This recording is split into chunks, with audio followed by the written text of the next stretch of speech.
Christ. Turn that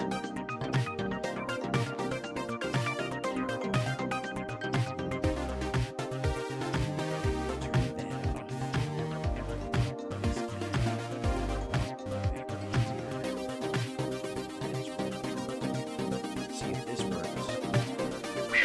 Thank you, Doc. You ever serve time? All right. I think I'm on to something.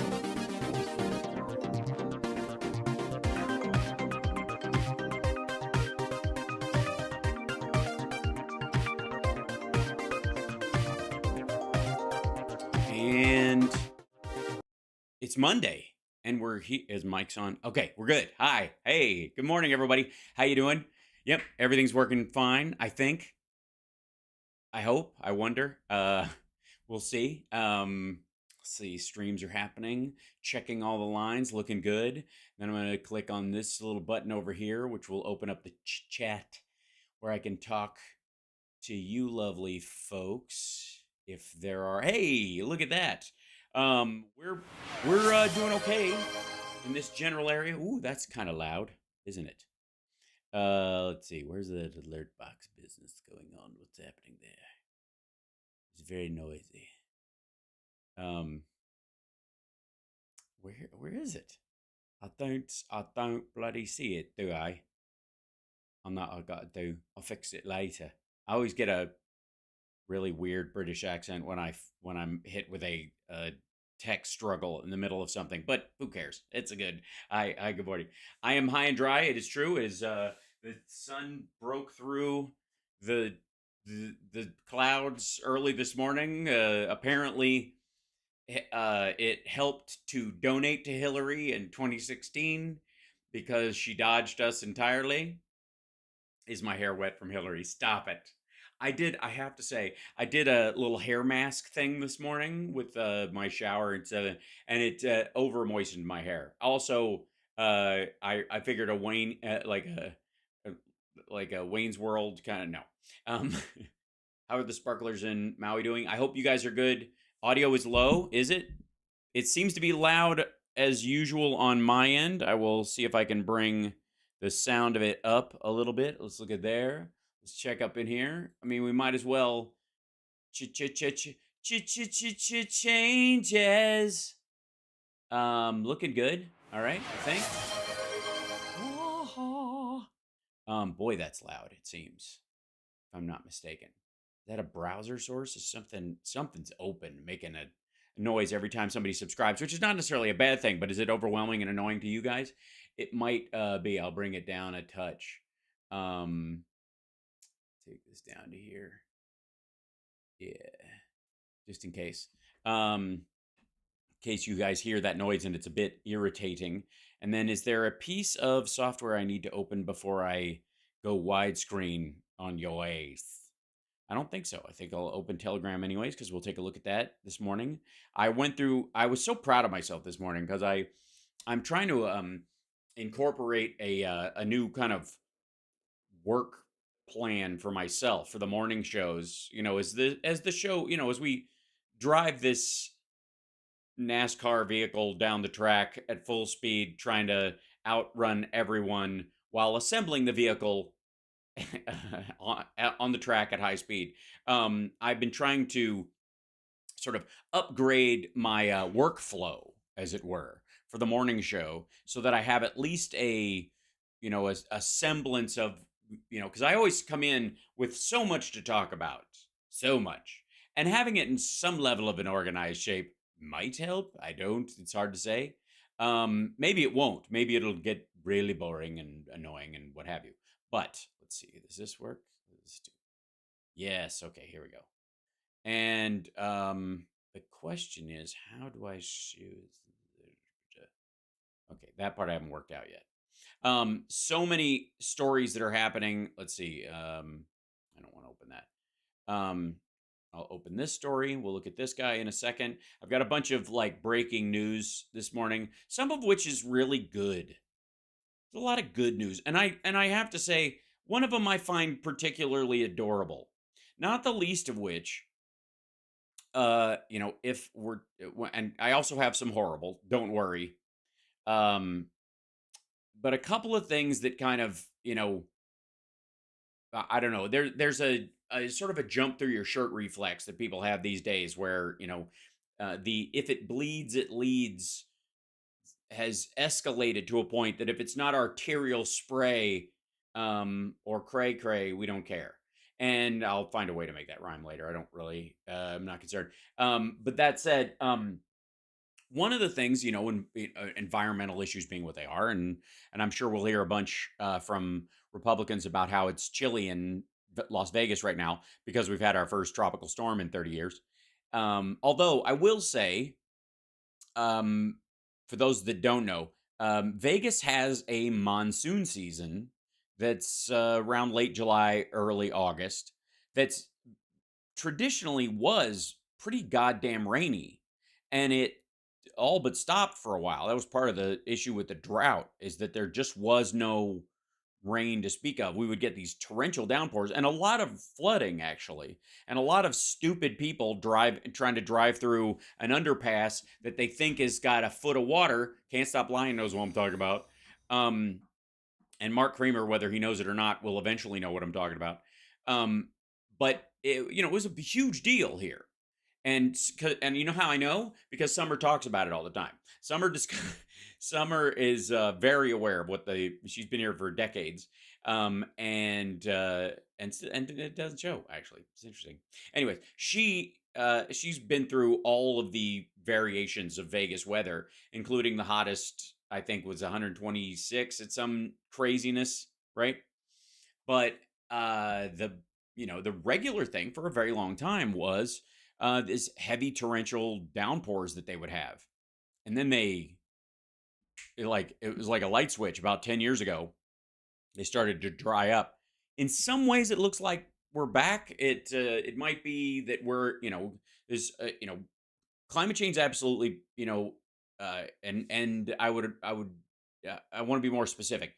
Human impact on climate change is distinctly making a difference in certain areas and is certainly exacerbating some aspects of this. But right now, on a grander scale, we are either phasing in or out of, depending on who you ask, a solar maximum, and we are receiving bursts of solar radiation from a stormy sun, and there's an El Nino.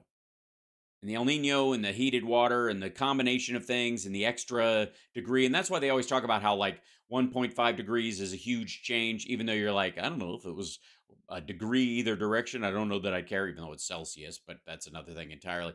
That's how they get you. I'm telling you guys, if you stop talking about Celsius, that you'd convince a lot more dumb Americans, because we hear 1 degree and we're like, what's a big deal with that? And we don't realize it's 5 degrees our, give or take, our direction, whether it's 1.5 or 2.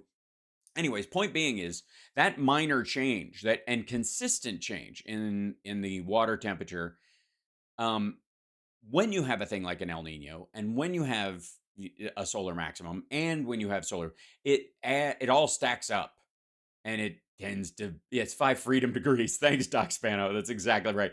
That's what we ought to call them, is freedom degrees. So the idea being that we should be that our impact is sort of, I don't know, I wouldn't say it's 5x'd, but it's 2x'd maybe in certain areas by the other natural occurrences. So those things tend to stack.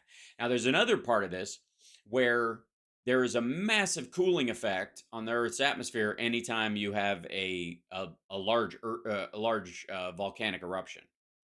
And so there's a bunch of people on the right, especially, who are like, eventually one of these things is going to blow and it's going to cool the whole fucking thing off, and we're going to have a winter if we don't blah, blah, blah.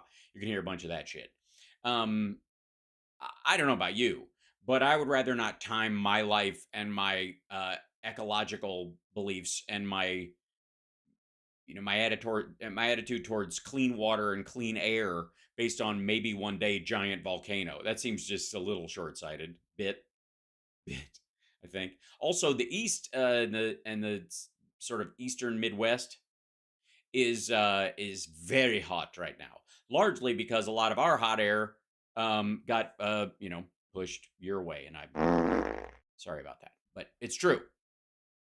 So there you go. Nuclear at the polls. Yeah, better start stocking up on tours on furs. Yes. Um. Anyways, good morning to you guys. Happy Monday. How are you? Now, one of the things about climate change that was concerning people for a while, and it became like a minor cause celeb that has grown over time, and it's interesting because it's the exact opposite of one of the story points in one of my favorite movies, The Nice Guys, which is the Shane Black movie that he wrote and directed, starring Ryan Gosling and what's his name, Russell Crowe. So good. I'm glad. I'm glad, Hoot. I'm glad you're good. um. So like there's a joke in there that's left over from the 70s because it's set in 1980 or 1979, somewhere around there, and the joke is the killer bees are coming up from the south, and there was this big story for a while that there were killer bees coming up from South America, and we had to do something to keep them from mixing. Yeah, we'll talk about Luna 25, or I guess 24, 23, 22. But there was a big story in the 70s and early 80s about killer bees coming up from the south, and they made it a big point of this. And at one point, even like at the end, there's a bee flying around in it, and he just freaks out and kills it. It's just this constant running story. And nope, and nope. So anyways, yeah, killer bees, fire ants. Yeah, we've heard about those forever. The other thing we kept hearing, if you'll recall, you need the cans of soup soundbite. I do. You mean the bags of People soup? coming over with bags of soup, big bags of soup. Yeah, yeah. That's better than a brick because you can't throw a brick; it's too heavy. Mm-hmm. I think we also have. Where is it? I'm pretty sure I had soup for my family. Bags of soup. We had Medicine and medical and what we're doing. all right. There's something in there somewhere. All right. Anyways, so one of the other stories we kept hearing about is that all the bees are dying. And when the bees die, the bees are dying. The bees are going to die, and then we're not going to have any bees. And then the bees pollinate all the food, and if the bees die, then we have no one to pollinate the food, and the food will not get pollinated. Murder hornets, another great story. And thank you, Tom. Yes, the power is on-ish. We were very worried. I was like, believe me, I was eyeing a battery backup system just in case. Mike Pillow, evidence of election fraud, didn't turn out to be not so much. Also, congratulations on, to everybody who celebrates Donald Trump Chicken Out Day. We have 2 this week. This one, he's not doing his press conference with his irrefutable evidence today. And then Wednesday, he will not be at the debate. So, I don't intend on covering his Tucker Carlson interview because I'm quite frankly, like, I keep looking at these and like we should dive into some of them and see if he comes up with any new bullshit, and he keeps incriminating himself. But ultimately, it's the same shit over and over. Anyways, point being, remember all the stuff about how we were going to run out of bees and bees are going to die and then we won't have any food and because bees make all the food. Okay. Good news, if I may. Let's see if I get. I should do this. The beekeepers don't want you to buy more bees. In Slovenia and around the world, conservationists try and mostly fail to combat the widespread belief that honeybees are in danger. To combat the widespread belief that honeybees are in danger. This took off like crazy, and there were certainly concerns that the numbers were down at one point, and there was a concern that heat and pollution and the climate and the change and the stuff was going to kill the bees. And it turns out they're fine. The bees are fine. Relax. And the irony is when B&B Hotel in oh, come on. Fuck off.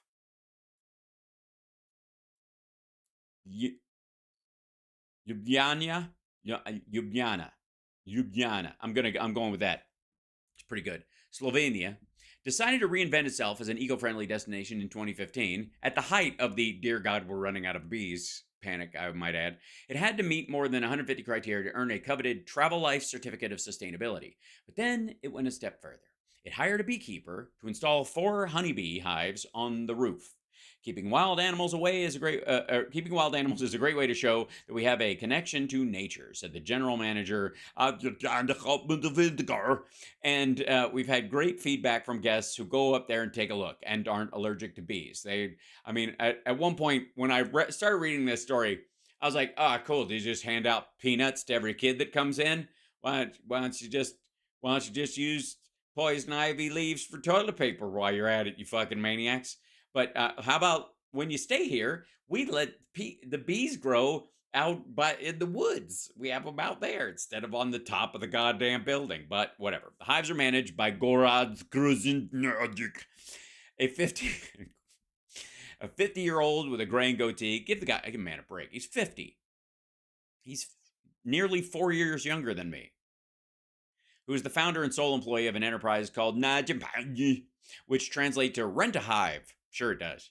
I'll take your word for it. For a yearly fee, he will install a honeybee colony on the roof of an office or in a backyard, ensure that its bees are healthy and productive. Customers get the honey and the pleasure of doing something that benefits bees and nourishes the environment. Garage, there he is, right there, smoking them to calm the bees down with smoke. I think he's hotboxing them. Why don't they just park them over the buildings in the red light district and let the smoke from... Never mind. All right, that, at any rate, was Mr. Tournever's original sales pitch. In recent years, he and other beekeepers, as well as a broad variety of leading conservationists, have come to a very different conclusion.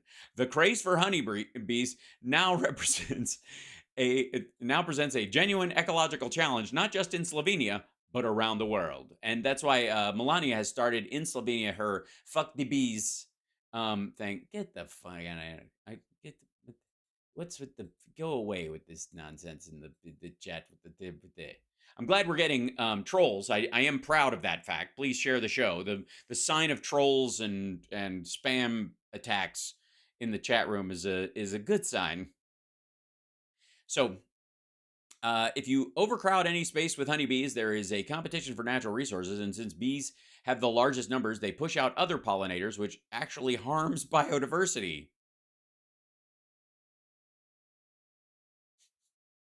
Oh, my boy.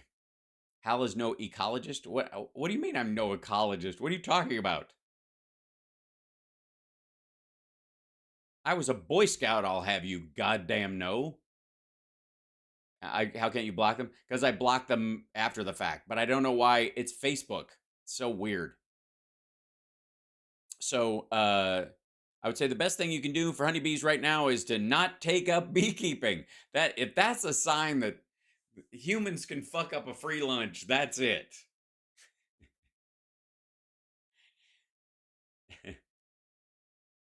How does it make the rules, if that's what you mean? Accused of droning, I see that. Be the change you want in the world, except in this case, right? But I just, monarch butterflies are endangered. Yes, that does not surprise me, because a lot of fucking psychopaths like putting pins in them. This is very different, though. This is a good, I love this. It's like Johnny Appleseed announcing, "Enough with the apples." That's a jarring message, not just because honeybees play a crucial role in the food chain, pollinating about a third of the food consumed by Americans, according to the Food and Drug Administration. It's also because there's a widespread and now deeply rooted belief that the global population of honeybees has been running dangerously low for more than a decade. The notion has spurred a boom in beekeeping, but most notably among corporations eager to demonstrate their green bona fides. So what you have is greenwashing creating, an overcorrection. I would like to say one thing on good things right now. This is a good problem to have. This is obviously it's an easy one to correct, because you don't just keep adding to them, and nature will do its thing and even things out. But also a good sign that humans, even in their corporate form, are trying in their own way to make up for the fact that we fucked around a little, but we'd rather not find out. And so we're trying to correct. And I think it's a good sign. Yeah. I agree that Hal is not a gynecologist. No, but I have had way more practice at that than I have at beekeeping. I will say that for the record.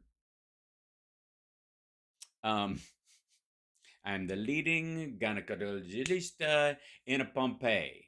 I gotta follow the people. They got a swamp of fever. They need no. They're gonna be fine. I am the bee's knees. Thank you very much.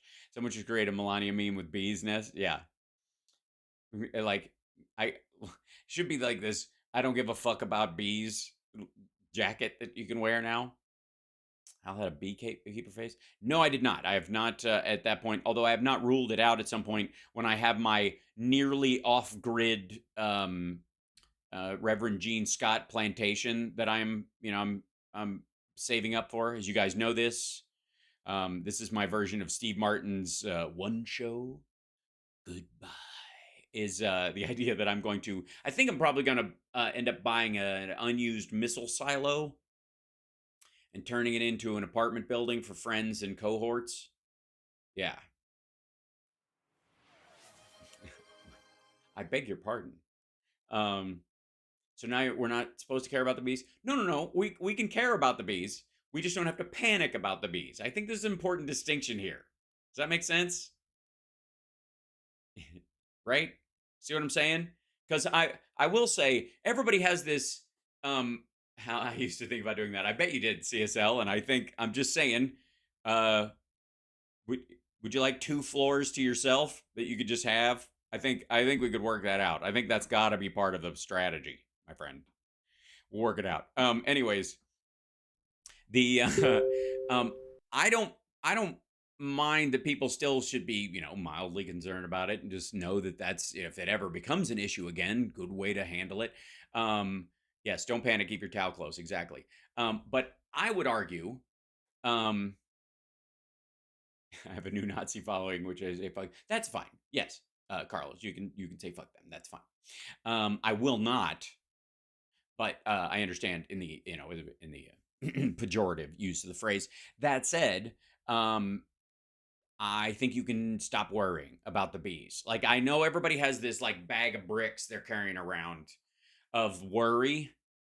And if I could, on the regular, I feel like I do this fairly well. And you let me know in the chat if you think this is true. I think I'm pretty good at this point of removing the Brics you shouldn't worry about on the regular. And some of you fuckers keep putting them back in. And that's okay. It gives me something to do.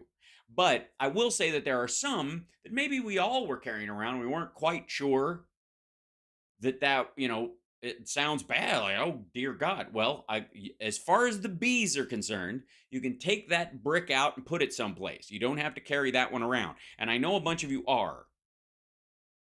Brics are not among the worry Brics I have. Me neither. And oh my God, the articles on that, which were fucking hilarious. Now, also fucking hilarious. So many of you are still on Shitter. I think you're on Shitter. Who's on Shitter right now? Not the Shitter, the formerly known as Twitter. That's now pronounced with an X. Shitter. And one of the things that Elon Musk was going to do was get rid of the block feature. And it wasn't lost on anybody that he was doing this because it's a great way to get rid of advertisers. Because there's 2 ways to advertise on Shitter. One is you can just buy a fucking ad and it says promoted and all that kind of stuff. The other one is you can create an account and just spam the fuck out of people's feeds, which is the easiest way to do it. And is, by the way, all the sex trafficking that goes on Shitter now, and there's a lot. Who in the chat has seen some like an oddly sexual picture of an Asian woman with a lot of writing on it you don't necessarily understand, and above it is a bunch of hashtags, whatever's trending, and they just jam up the top of it and just ride the hashtag wave? You seen that kind of stuff? Yeah. And it's in people's feeds now as opposed to just in the, and this is true of ads, that you can be in a thread and that stuff will be embedded in the threads. It's fucked up. So anyways, one of the, reasons the ad rev has dropped off, precipitously, and it was already, whatever, 15th of Facebook's ad rev, right? Um, and when Facebook is worried about ad rev money, you know that like the smaller companies are hurting, unless they are, by the way, artificially and puffed up like Parler and Getter and Gab and Truth Social, which all have a kind of think of it. It's the same money that buys right wing biographies and books. They buy copies of Mark Levin's book and pretend so it can artificially get onto the New York Times bestseller list, shit like that. That same money is helping prop up those mid-size and smaller ones, right?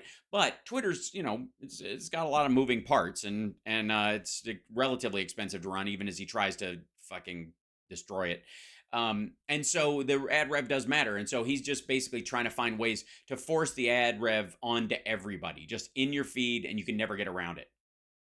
Ever step on a bee? On a dead bee? No. But I've stepped on a bee, and my mom has a great story. One of these days, when my mom is visiting, I will have her come on and tell the toddler Hal stomping bees story. So, because it's a life lesson. Anyways, so I found this particularly hilarious. This guy right here. Elon Musk blocks conservative actor James Woods. Actor. After weekend Twitter spat that was literally over Elon Musk asking a question. What is the point of the block feature? Oh, it was good. All right. Elon Musk ended an argument with conservative actor and producer, former conservative and former actor and producer James Woods over the weekend by hitting the very button the pair were arguing about, block. The argument began on Friday when Woods complained about changes to the social media site, changes to the social media site, now known as Shitter. One of those potential changes Musk has been musing about removing is the ability to block users. If it goes ahead, Woods warned, he will have no choice but to retire from the site. Oh dear. So now I don't know what to do. Now I'm torn. And ultimately there's a big thumb on the scale of not giving a fuck on that side of the fuck it scale, right? But because if Woods leaves, but I find this hilarious. If it goes ahead, he'll have no choice. Okay. Despite earlier supporting Musk's takeover of Twitter, the pair locked horns after Woods followed with another post. Musk, whom I once championed, is only doing this to protect his advertisers anyways. Users of X are mere pawns to turn the site into an electronic shopping mall. The man I thought was a defender of free speech is just another greedy capitalist. And okay, first of all, the fact that this dude's calling himself a conservative and using the phrase greedy capitalist, disappointing but not surprising. All right. Look, I was comfortable at the very beginning calling bullshit on the word actor and producer. Now I'm calling bullshit on conservative. James Woods is a fucking commie.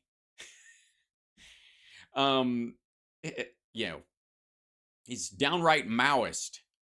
And anyways, okay, whom I once championed. Oh dear. Musk replied to Woods on Saturday, then delete your account. Yeah, he's good at making friends. It's good. It's interesting that an antisocial person like himself should get into the business of social media, as it were.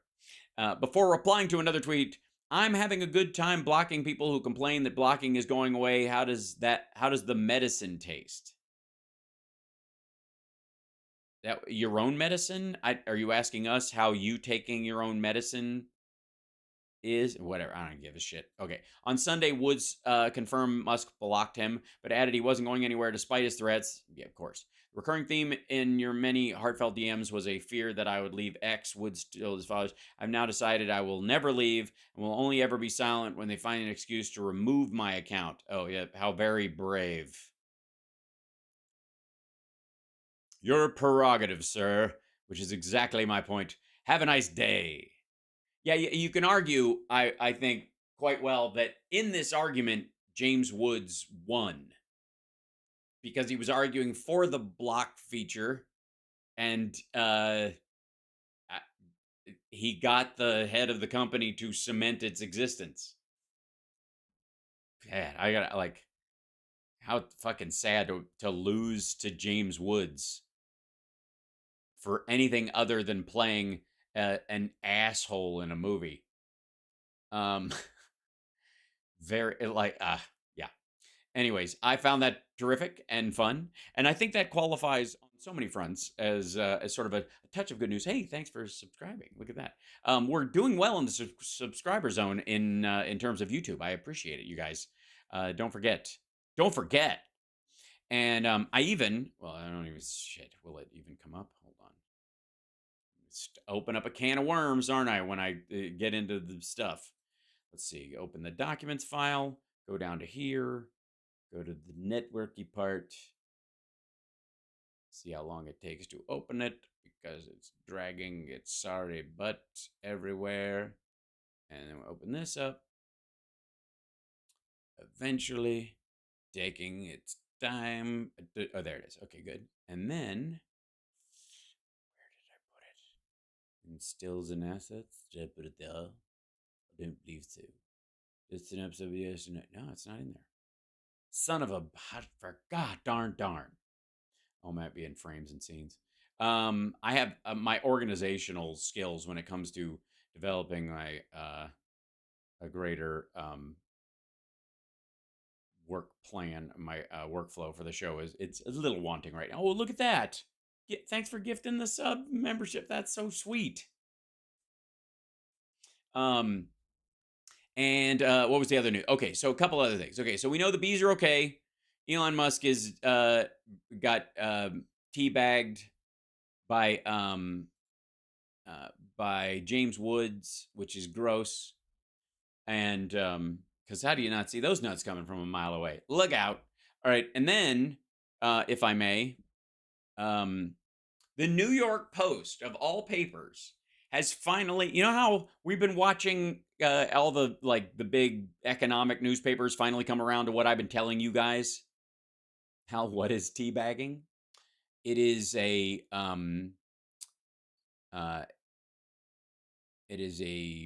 prankish behavior used largely in a comedic way, but some people, I'm not here to yuck anybody's yum, as I've said. So some people, this might be their idea of a good time, but it's effectively putting your testicles on someone's forehead while they are laying down or squatting over them while they're in a prone position, with the idea being that they have no recourse but to let it happen. Yes, it's a Call of Duty. It is a Call of Duty, right? There's also Call of Duty. Yeah. There's also a Call of Duty because you can squat in Call of Duty. Like if you're playing, you can lay down on the ground, you can squat down and walk quietly, and you can stand up. And a lot of the shooting games are like this, especially like Fortnite and those games. So people will tend to stand squat over someone after they've killed them. So they're effectively teabagging them after they've killed them in the game. And there was a lot of, maybe 2 years ago, there's a lot of pearl clutching about like, oh my God, boys on these there are doing this terrible thing, and it's gross, and and it's so murderous. They kill someone, they shoot them, and then they pretend to teabag them with the children. There was a huge panic, and then they found out girls on the game do the same fucking thing, and they're like, oh well, never mind. Steven Crowder likes to teabag his employees. Well, he likes to treat his employees like shit, I think, in general. But anyways, isn't that nice? So here's New York Post, which just a couple of years ago gave us the genesis of the Hunter Biden fictional laptop story. Who has the laptop right now? Chat room, who's got it right now? Who's in charge of it? Somebody's got to watch. Crowder likes to get teabagged. Well, again, I've often believed that people will sexually do to you what they would like to have done to them. You know what I mean? People do, even if they're not being selfish, they'll do to you what they perceive as being pleasurable, right? Wherever your partner is touching you, that's where they like to be touched in general. So perhaps, if he teabags his employees, maybe it's a cry for help or a cry for a teabag. I wouldn't rule it out. Speaking of a tea bag, he's got one cup of tea right now. He had two at one point. It was a big story. He also is that butter for rubbing corn on the cob in? Is it just me, or does that plate on the side of him look like it has a thing of butter that people have been rolling a corn on the cob on? It looks distinctly like that. He's also got a cup of water with a cap on top of it and a bottle of water unsealed because he doesn't trust anyone, and I wouldn't either if I had basically been murdering all my rivals for the last 5 years. So this is fascinating to me because it's the New York Post. Russia's, China's economic eclipse proves U.S. system is still the best. They're trying to, like, I appreciate that they're trying to sell it to MAGA. That's what that means, by the way. Proves U.S. system is still the best, right? Winston Churchill famously said that democracy is the worst form of government except for all the others that have been tried. Something similar might be said of our democratic and free market economic system. For all its faults, it beats hands down the top-down and autocratically run economies of our main political rivals. Anybody who doubts the superiority of our system over that or of our rivals has not been paying attention to the wheels coming off the economies of Xi Jinping's China, Vladimir Putin's Russia, and Recep Tayyip Erdogan's Turkey. Yeah, anyone who doubts this, I would say Donald Trump then. I think, doesn't he read your paper on the fucking regular? Because that's the person I've heard say it the most. Him, Maria Bartiromo, and Glenn Beck. The one thing these three faltering economies share is autocratic leaders who make their country's key economic decisions without the checks of independent and well-functioning economic institutions. While the United States seems to be on the dawn of another productivity-enhancing round of new technology and artificial intelligence, robotic 3D printing, and driverless cars, China's economy is rapidly going from a so-called economic miracle to Japanese-style lost economic decade. Again, wasn't I fucking fuck? Wasn't I telling you guys this for the last fucking 2 years? And I mean, I guess I should be happy they're finally coming around. Dude, I've been reading about China for a while now. People abroad have been putting out YouTube videos about how China's economy is tanking. They have abandoned cities and massive unemployment numbers. Exactly, Robbie. We've been talking about it on this show since I started doing the live stream daily. I would, you'll recall if you watched the Saturday radio show, is that I told everybody about COVID being on its way during my Christmas break in 2019. Because I had just been in China and saw it starting to spread. So, and again, after my first 2 trips to China with the show I was doing, I was very excited and it was a lot of fun. And we were mainly in, in Beijing and yeah, we didn't go much. The first month we pretty much focused on Beijing because we had a lot of, the standard stuff to do, seeing the Forbidden City and because it was a travel-based show. But I noticed after my second trip, I was like, something's funky. This looks very different from the China I knew, in 2001 when I took my first trip there. And like, there was a very distinct feeling beyond just like noticing some material differences in where you could go and what you could do and all that kind of stuff. And part of it was due to the rise of social media and China's reaction to it, and they're clamping down on that. Beijing is sinking. Check it out. Oh yeah, the manufacturing circle around the city, which again, classic design. You want to talk about the shitty idea of autocratic design as a problem? They decided that they wanted you to live in the city and you could drive out to any factory in any direction. So they're going to surround the city with an economic ring of industrial, fabrication and materials and blah, blah, blah. And they did. And then they realized that no matter which way the wind blows, pollution blows over the city.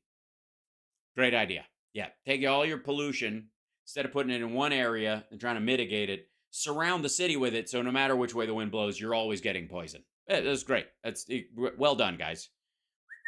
And it's so funny that they're getting around to this guy, to Evergrande, and Russia's ruble has continued to drop in value, and the invasion of Ukraine and sanctions from the United States and Europe. as underlined by the ruble's plunge over the past year from a little more than 50 to the dollar to around 100 to the dollar. The Ukraine war, together with the associated draconian Western economic sanctions, is putting the country well on the road to bankruptcy in much the same way the Soviet Union's Afghanistan war contributed to its unraveling in the late 1980s. Turkey offers yet another example of a strongman rule ending in economic tears, but he kept his election, you can argue, was more legit. But yeah, but the ruble is, isn't Beijing bowl shaped? You mean like in a valley, effectively? It's hard, it's hard to know anymore because they did so much building there that was a huge fuck you to the actual terrain. Let's see. It's a wonder that while our country's inflation has declined to 3% and the dollar remains strong, Turkey's inflation has surged almost 60% of its currency, 60%, and its currency has lost around a third of its value. All this to say that before grumbling about our economy's performance, we should be grateful that despite all its imperfections, our democratic and free market economic system allows our country to continue to be the high-tech, innovative envy of the world that offers its citizens a continually rising standard of living. And this is, by the way, from an opinion piece in the New York Post from the American Enterprise Institute. These are not, I would argue this is not, even a Biden voter, let's just say. So, yep, good stuff. Yes, that's what my shirt says. Vintage September 1969. It's true. It's true. And then there was another story that we were looking at, which is that Kansas newspaper that got raided. Remember we were talking about that? And it's interesting. All the titles have started saying shit like this, questionable at best. Like nobody likes it, but they're having to deal with the possibility that there was a very specific reason. Now, the interesting thing is that I believe you can argue that their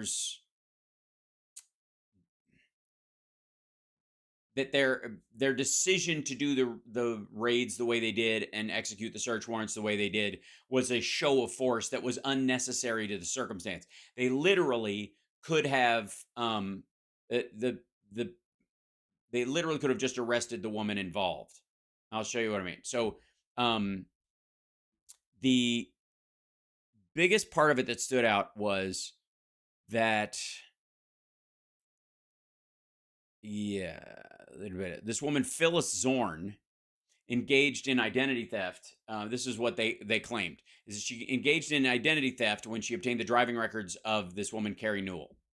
And then, I mean, this is such small town bullshit, but yeah, try that in a small town. It is.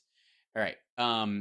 Under Kansas state law, these records are typically confidential, but can be accessed by providing a driver's license number and a date of birth. And it's supposed to be your driver's license number, not someone else's. That's the distinction. Downloading the document involved either impersonating the victim or lying about the reasons why the record was being sought. So Phyllis Zorn, and then so the question is, that was the accusation that they made. Was it in fact true? Well, from what we can see, they're arguing that she did indeed do that. Zorn and the paper's team insists that no crimes were committed in her use of the state's public archives of Newell's license history, and that records were obtained only after receiving Newell's license number and birth date from a tipster in relation to a 2008 drunk driving conviction. That's not, that would, what I would argue is outside the spirit of the law. Zorn said that she went to a Kansas Department of Revenue website for the info, adding that not to my knowledge was anything illegal or wrong. That's not the same thing. This is after they've dealt with it for a couple of weeks. She's still saying not to my knowledge. That's not a good sign. But Marion County Records infuriated attorney Bernie Rhodes said that the info from the affidavits proved that no laws were broken prior to the unjust raids. No, it doesn't, because when they go down to here, were deemed unjust by the county prosecutor, which I agree with. Let's see, and the fact that old lady passed away and was shocked by this is terrible. But again, where does some of the does all of the responsibility fall on the police for, for having search warrants, seeking a search warrant, and carrying it out? No, because the she at one point says, the affidavit showed that Chief Cody knew that the source provided Carrie Newell's driver record to both the paper and the vice mayor, so neither the reporter nor the vice mayor illegally obtained anything, yet they were the subject of the search. All the paper did was attempt to verify the authenticity of the record using a public website operated by the Kansas Department of Revenue. No laws were broken. Okay, that's their lawyer talking. And the issue that they have was the part that somebody snuck them her number, and plausible deniability being a thing. They can say, I didn't ask for it, they gave it to me because whatever. But the way they took that information from, somebody leaks your driver's license to, or some record locator number on you to somebody at a paper, and then suddenly they can invade your privacy by pretending to be you and access the site. And that was the main thing, that Phyllis Zorn used that information, didn't get, okay, we have the driver's license number and we have this, and then call the police and go, we have this information, can you confirm or deny this? Or call them and say, can you confirm or deny this? She just used the number that wasn't hers to look up this information illegally. Yeah, if you look up that record, you're told it's not to be used against them, which in this case, in terms of the paper, it was. And there was, let's see, where's the other part of this?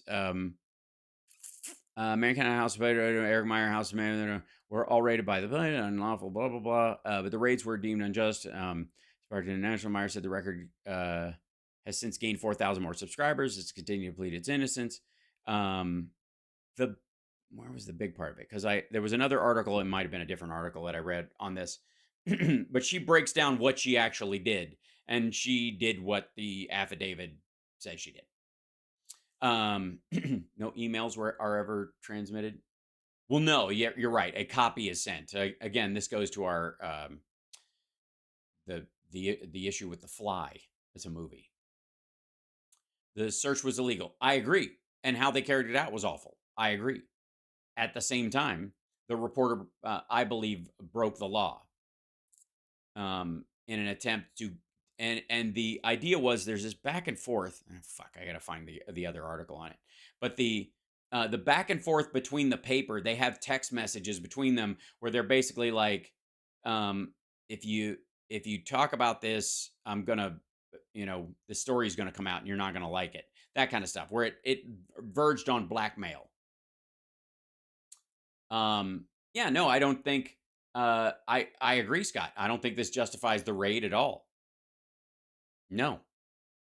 Like I said, I think they had like a reasonable argument for arresting Phyllis Zorn and then asking the paper to deliver her electronics herself, her computer, like her house, and then maybe her work computer, and then get into a legal fight with the newspaper about whether or not they'll do that. That should have been the end of it. But this is small town horseshit between a bunch of people. And it seemed to be a pissing contest between this Carrie Newell woman and the people at the paper and all that shit. Yeah, we agree it was a heavy-handed response and wrong. Let me be abundantly clear. And wrong. That said, the idea that this is somehow indicative of what other papers do that's going to get them rated or something like that is nonsense. Because real reporters in real papers, especially with real editors, know you don't do that shit. Yeah. So, anyways, that part broke out. That was the two elements of this story that I think were worth paying attention to. And again, it is not a situation where I think we all agree that their response was wrong and heavy-handed, but at the same time, it wasn't out of nowhere. And I don't think it sets a bad precedent. I think you could argue that Phyllis Zorn sets a bad precedent in terms of what a newspaper can do as far as impersonating you to get information about you. Basically, that legalized identity theft if they intend to write a story about you. At which point, here's the next step to this, and this is why I think it's important. This time it's the DMV. Next time it's HIPAA. And if you have a medical problem that you keep quiet because it might affect your ability to get a job or something like that, and somebody can just look it up and write a story about it, there is no promise of privacy in any form going forward. If free speech entails the ability to break into systems, which is effectively on a low res what this was, break into a system using fake credentials or something, and then post what you find, that in and of itself is not reporting. Does that make sense?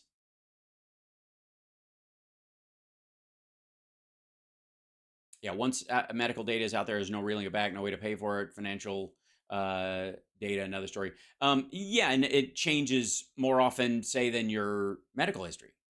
Why did Diaper Donnie cancel his presser? Because in short, because he's a chicken shit, actually. But the main reason is because he said his lawyers told him not to. I'll show you the. Let's see. We'll look up his Truth Social post this morning. Let's just check in on his mental state, because he's not doing real good these days. It's a bit rough around the edges, if I do say so my damn self.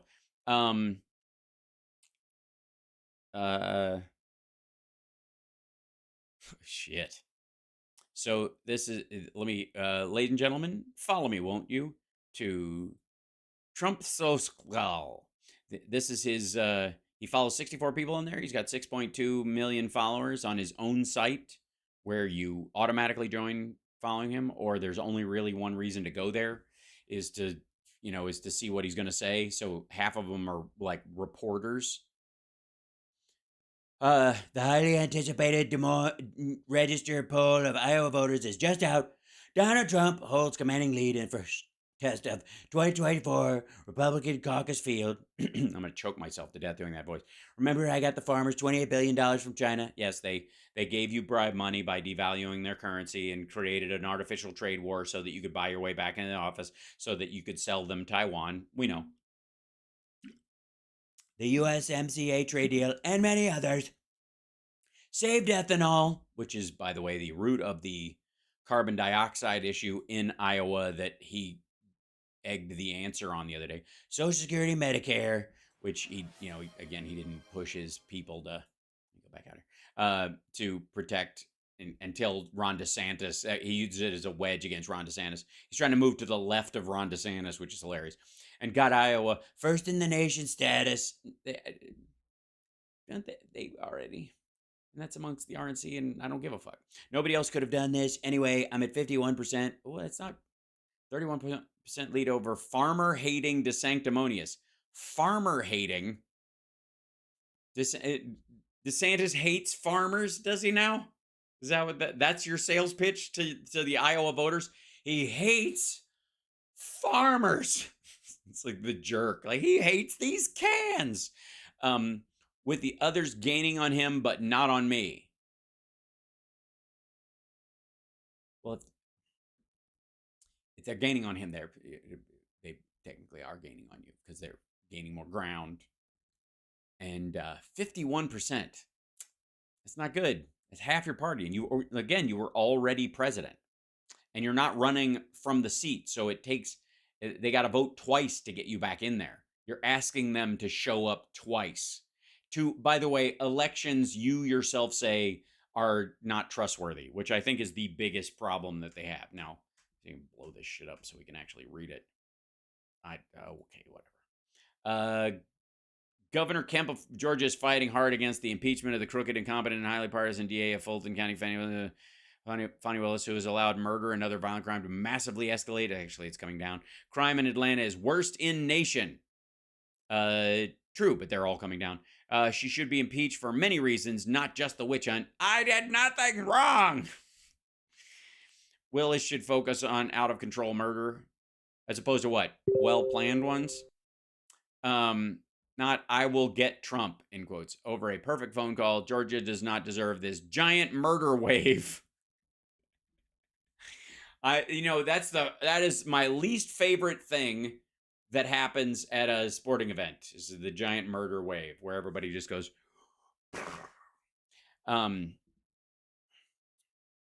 Governor Brian Kemp hasn't received any evidence. State Senate more has majority necessary for Will's impeachment. Yeah, we know. A.G. Garland and Jack Smith, they are criminals, not Donald Trump, the great one, Mark Levin. That's all you need is a single quote from him, sure. A must watch, part 1 of 2. Does he interview him or is he just talking? Is it just Mark Levin bitching? Great and very important show. David Rose just clearly stated that I have constitutionally based immunity and absolute immunity. Is the Georgia case against Trump one too many? I don't. Honest to God, I've argued this from the beginning that it's the one where he can argue that being deluded will save him. The documents case is far worse and loses him a lot more voters. Trump leading the poll by legendary numbers. 62. 46 points above DeSanctimonious, who is crashing like an ailing bird. I gotta say, I'm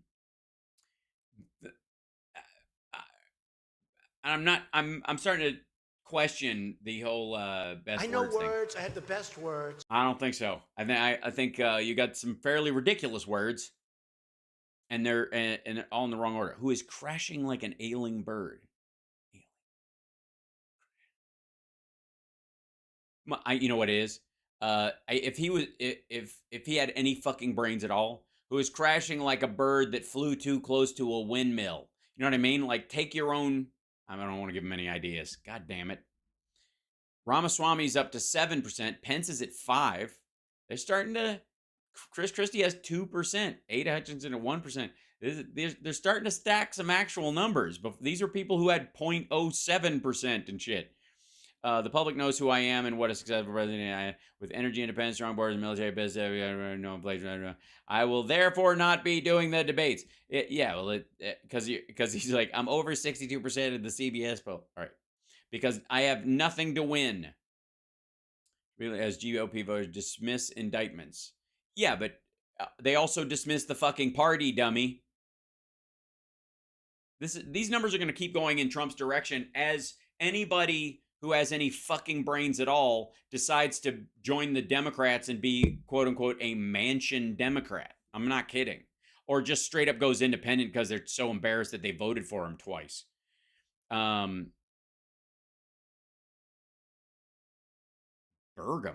at 1%. Nikki Haley at 2%. DeSantis at 16%. In this one, they shaved off some other people. He was just at 11 before. Why did he post it twice? I don't care. Trump 44 to 30. Oh, this is up against each other. I see. He's running it because he's going down in this year. I see. In the interactive polls, well, that's because fuck half. It's like saying he's doing. I'm winning the Twitter polls like crazy. Trump holds 38-point lead over that's again 53% is nothing to crow about when you've already been president. Don't care. Senator, I'll be damned if I'm sitting on the sidelines while they try to execute Trump. Georgia State Senator Colton Moore. Yeah, you don't look like a serial killer at all. Dismiss. He's an auctioneer and a dump truck driver. Called for an emergency session of the House and Senate to address Willis's actions this week. He's the one who who thinks he's gonna impeach her. CNN says Trump's right, Joe Biden was wrong. Our pigs flying. Hunter Biden a potential 2024 blind spot for president. Yeah, nobody cares. Potential blind spot.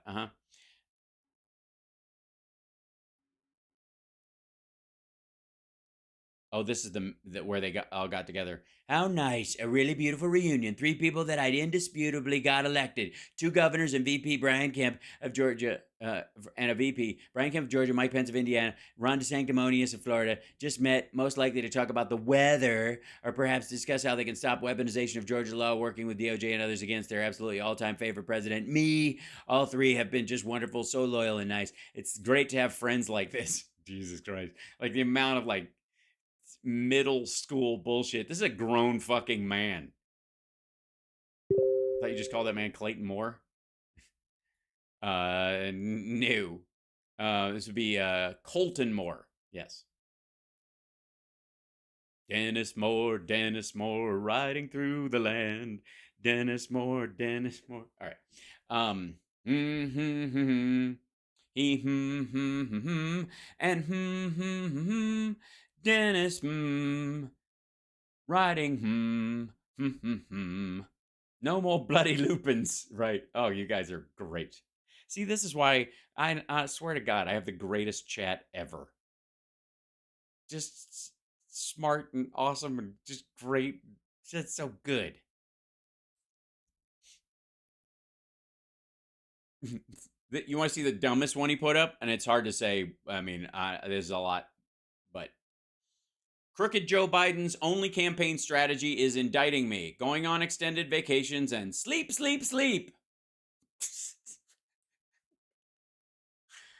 That's it. That's the big swing. Yeah. And sleep. Shit. We will eventually, there's going to be, and it won't be long, a final Donald Trump Truth Social post. And I think we're getting closer to it than we've ever been. For legal reasons and health reasons and mental reasons. And that a lot of the shit we're actually going to see, I think, is more than likely going to be somebody else chatbotting in his presence. They're already building it. Just think of it. They, crooked Joe Biden and his thugs, indict me, and their whole campaign is that Trump is indicted. Does that sound fair to anyone? Yeah, it's fair. I mean, you are, and I mean, I would bring it up too if it was so obvious. Am I allowed to do such a horrible and unconstitutional thing if, when I win the presidency, we are entering really dangerous territory? If and when. Okay, no. I don't know. You ran on lock her up, and then you never fucking pulled the trigger because you knew you couldn't. Go for it, fuckwad. Why should crooked Joe Biden be able to force me into the time and expense of trials, especially before the election, on bogus claims pushed by his chief political supporter, the Department of Injustice? What a horrible precedent this sets for future presidential campaigns. It is all about election interference and must be stopped. 8-iron, 160 yards, 10 feet, missed putt, par, Bedminster, number 16. It's your fucking course. 10 feet missed putt. Oh, too dark. Too quick. Right. Right. Yeah. It's weird that they put that graphic in there and everybody goes, yeah, and then you don't really, cut close. Look who jumps right to it. Look who YouTube follows up immediately with a shot of Trump. If you, and this, is this Rumble? I think it is. Yeah, it is. I don't care. I find that fascinating that the next thing after a Rumble clip of Donald Trump golfing goes straight to fucking Rusty Trombone.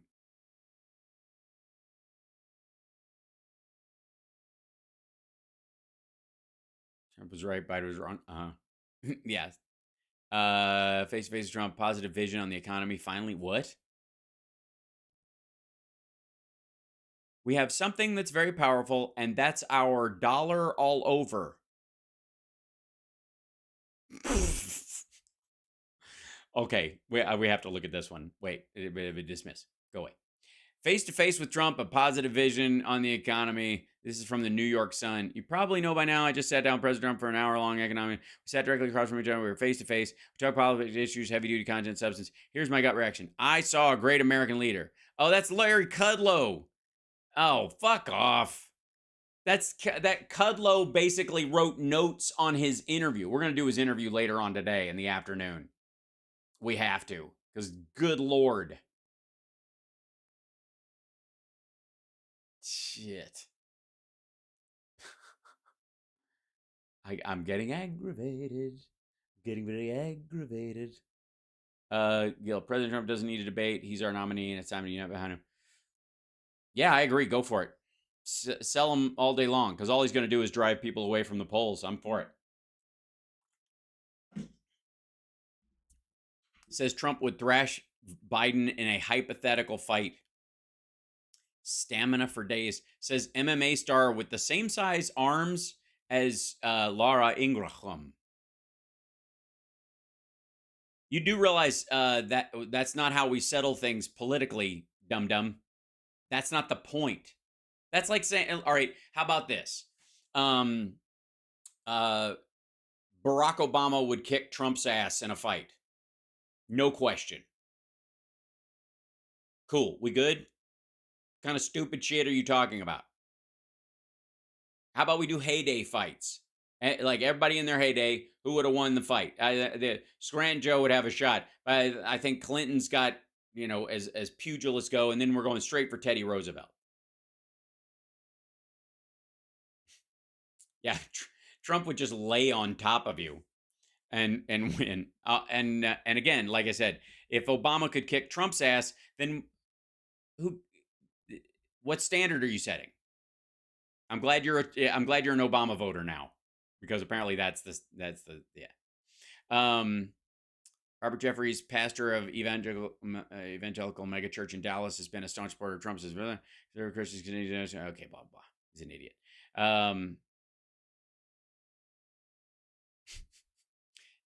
We just don't like women. Just attack a female, anchor just for the fuck of it. Legal theme was serious. Federal judge accused serious. They allegedly misrepresented the court that they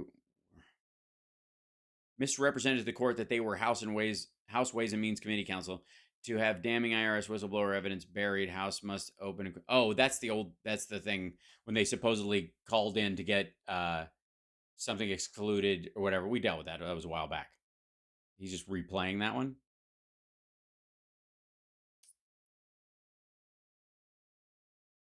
Hey, I'm running against a guy. I'm going to indict him 3 or 4 times to keep him busy. Does anyone think that Crooked Joe would have said something like this? Make America great again. What the shit? Hey, I'm running against a guy. I'm going to indict him 3 or 4 times to keep him busy. Does anyone think that Crooked Joe Biden would have said something like this? Question mark, question mark, question. Make America great again! Exclamation point, exclamation point, exclamation point. Yeah, so this is what this is all the time now. I mean, I know that Shitter has turned into a shit posting site, and this is all Trump does, is just dump, prearranged polls. Corrupt political factions came for Trump, but found a formidable force instead. No, they just found out how weak they were. Effectively, I think if you're talking about the Rhino crowd, Magoo. Bet Trump is over 300 pounds. I agree. I would agree. Christian voters like, but okay, because they don't give a shit about their values. They just care about installing a religiously autocratic government. That's right. Okay. He's looking good. Jeffrey praises Trump on Fox News, the most successful debater in this country since Lincoln Douglas. Get the fuck out of here. Applauds Trump. I believe Donald Trump was selected by God Almighty. Yes, we know you're a lunatic. Elise Stefanik throws support behind impeachment inquiry into Joe Biden. Interestingly enough, does she also believe that they should go after her campaign? I don't know if they were a chairman, but they were one of her campaign staffers who was bilking people after the East Palestine train wreck. Stealing from food banks. Baseless national. Okay, blah blah blah. Okay. Anyways, that's the freak out. That would be the trends on Truth Social, if there are any. I mean, if you go to the you just have to go to the. Never mind. Oh boy. Let's see. Dink and bring back our chat room. Hi everybody. Good to see you guys. Yeah, former president. Excellent. Yeah, selected by God to lose. Yeah, just like Pat Robertson. Okay, and then I had some other stuff I want to show you, although I may have to. This is fucked up. This is an interesting story. Okay, so first of all, let's just start off by saying I, as many of you know, am not a fan of Saudi Arabia, in any form, and I really don't like how they run the UAE. You know, like that the entire system around it is fucked up. And you guys know that I was almost arrested by the religious police for a joke that wasn't even insulting, was literally pointing out how Sheikh Khalifa was being insulted, and that's how fucking stupid the guy who turned me in was. But it didn't matter. He could be as dumb as he wanted because he was a local and he was able to do it, and that's all it took. So and the live golf thing shows them trying to manipulate Trump, and there is a the Sullivan Blinken deal where they're trying to normalize relationships with Israel for the safety of Israel. Not a bad thing, and it makes it really fucking complicated. It's a very complicated thing. We've always been there, and as we get further away from needing their oil, which very soon, within probably the next 5 years, we will not need a drop of foreign oil for anything that we do, because we will move below what we're consuming, what we make and can process will be below what we consume. That's the goal, right? That's where we're getting. And that's why consumer electric and hybrid cars, that's why electric rail, that's why micronuclear, all that shit, okay? And interestingly enough, there was a story that started, like the root of it by the Washington Post, started in 2019. And these are the curiosities that I find. That this is one of those stories that, and Human Rights Watch released a report about Saudi Arabia killing Ethiopians on its border with Yemen. And they released it now. And I find it very interesting that they released it now, while this normalization deal is going on, as opposed to before or during the time when Khashoggi was killed or whatever. Now, granted, they deal with this kind of, maybe they felt they were dealing more with the Houthis at that point, but the Houthis engaged in the exact same behavior that I'm about to show you. It's an article in the Washington Post, and it's fucking gnarly. It's gross, but I have some issues with it, and it's one of those things. You know how we talk about you don't believe a video if you pick it up midway, and especially if the narrative seems singular and you're like, I don't know, maybe there's more to this, right? And especially the fact that it involves the Houthis, which they have in the paragraph of this article. Saudi forces killed hundreds of Ethiopians at Yemen border, report says. And the report is from Human Rights Watch, who in general I like and support. Saudi security forces have killed hundreds of Ethiopian migrants and asylum seekers attempting to cross the country's border with Yemen. Now, they keep calling them asylum seekers. That's a phrase we use, and that's the phrase that they use when maybe they're seeking asylum, but not in Saudi Arabia. Ethiopian migrants who are illegally going into Saudi Arabia are never going to receive asylum. They aren't. So the idea that it's interesting that they paint them as asylum seekers, that somehow, it'd be lovely, I gotta say, it'd be lovely if the Saudis actually even believed in the concept of asylum seekers in certain parts of the world. They do not. Especially if you're crossing on the same border that they are in a constant fight with the Houthis, right? And yes, the Houthis are the ones who did the Nazi salute in the middle of the street, which is, again, distancing yourself from the Houthis and their relationship with Iran. And one of the reasons why Saudi Arabia and fighting people who will openly give Nazi salutes in the street in large groups might be why they're a little they're easing towards being friends with Israel. The other thing is they're running out of oil. Whatever. Anyways, so the idea that they're actually insane, like insane enough. Wait, I was sorry. Somebody wrote insane asylum in there. Yeah, they're insane asylum seekers. That they may be seeking asylum in another country and have to go through Saudi Arabia to get there, in theory, I guess. But they're not going to get asylum from Saudi Arabia. Attempting to cross the country's border with Yemen, Human Rights Watch said shooting people at close range and firing explosive weapons at groups in the mountains in what could amount to crimes against humanity. Now, I agree that this part is the fucked up part that would arguably be crimes against humanity. Because if you, yes, Jimmy Dore does love the Houthis. And he also is interesting. He doesn't mind when Russia does what he says he hates when Israel does. So what's the difference? The people doing it. So therefore, Jews do it bad. Everybody else does it good. All right. Or I guess not American, because America is aligned with Israel. So we're kind of like, in his mind, Jew adjacent. Anyways, the allegations are from the people who were harmed and from reports that they were shooting at people at close range, and they were asking them where they'd like to be shot, and then they would shoot them like want to be shot in the leg, and then they shoot you in the leg just because they said that. Fucking awful.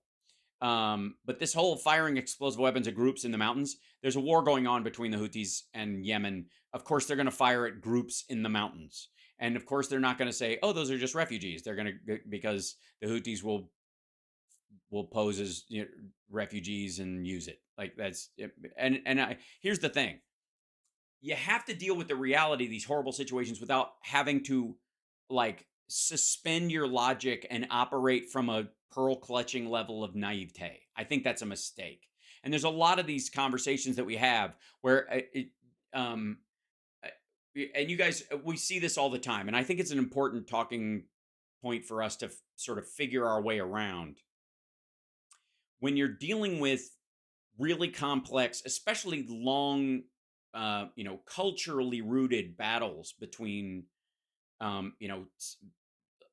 smoldering civil wars, effectively, between groups of people, tribes, and whatnot, in areas that arguably shouldn't have had a border in the first fucking place, right? But they do, and that's that, and we'll deal until they're dismantled or the one side or the other gives up on the idea that there's a border there. That's the thing. But when it comes to things like the Houthis versus the Saudis and the back and forth, as a proxy war between the Saudis and Iran and that kind of stuff, it's incredibly complicated.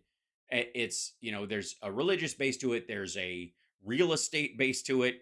There is an environment and resource, and a lot of times these will increasingly be water wars, like the Afghanistan-Iran breakout that just happened, right?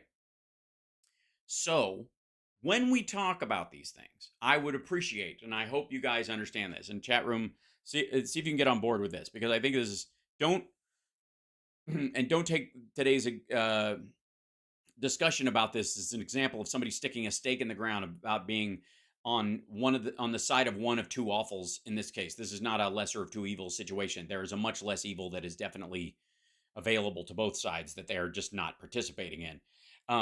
But I guess in this case, it would be the Saudis. In this case, if you're having to draw a line, they are that, which is again the most complicated part. It's not about putting a flag on either side of that, but it is about trying to get people back to a point where we don't black and white the grays, and where we can address the complexities in an attempt to bring it to an end.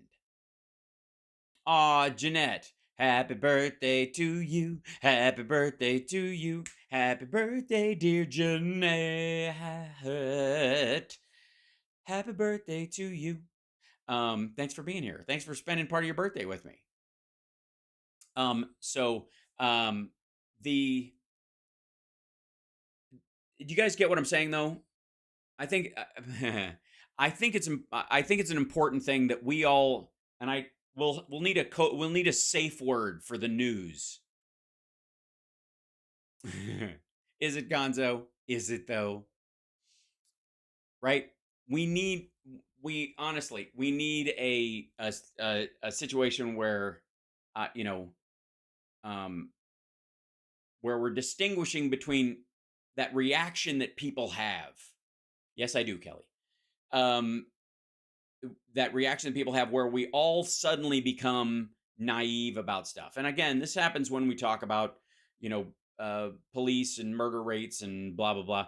Um, and I think it would be good for us all if we recognize when that's starting to roll, when people are trying to black and white something that is gray, and checking that when it happens amongst ourselves, for ourselves.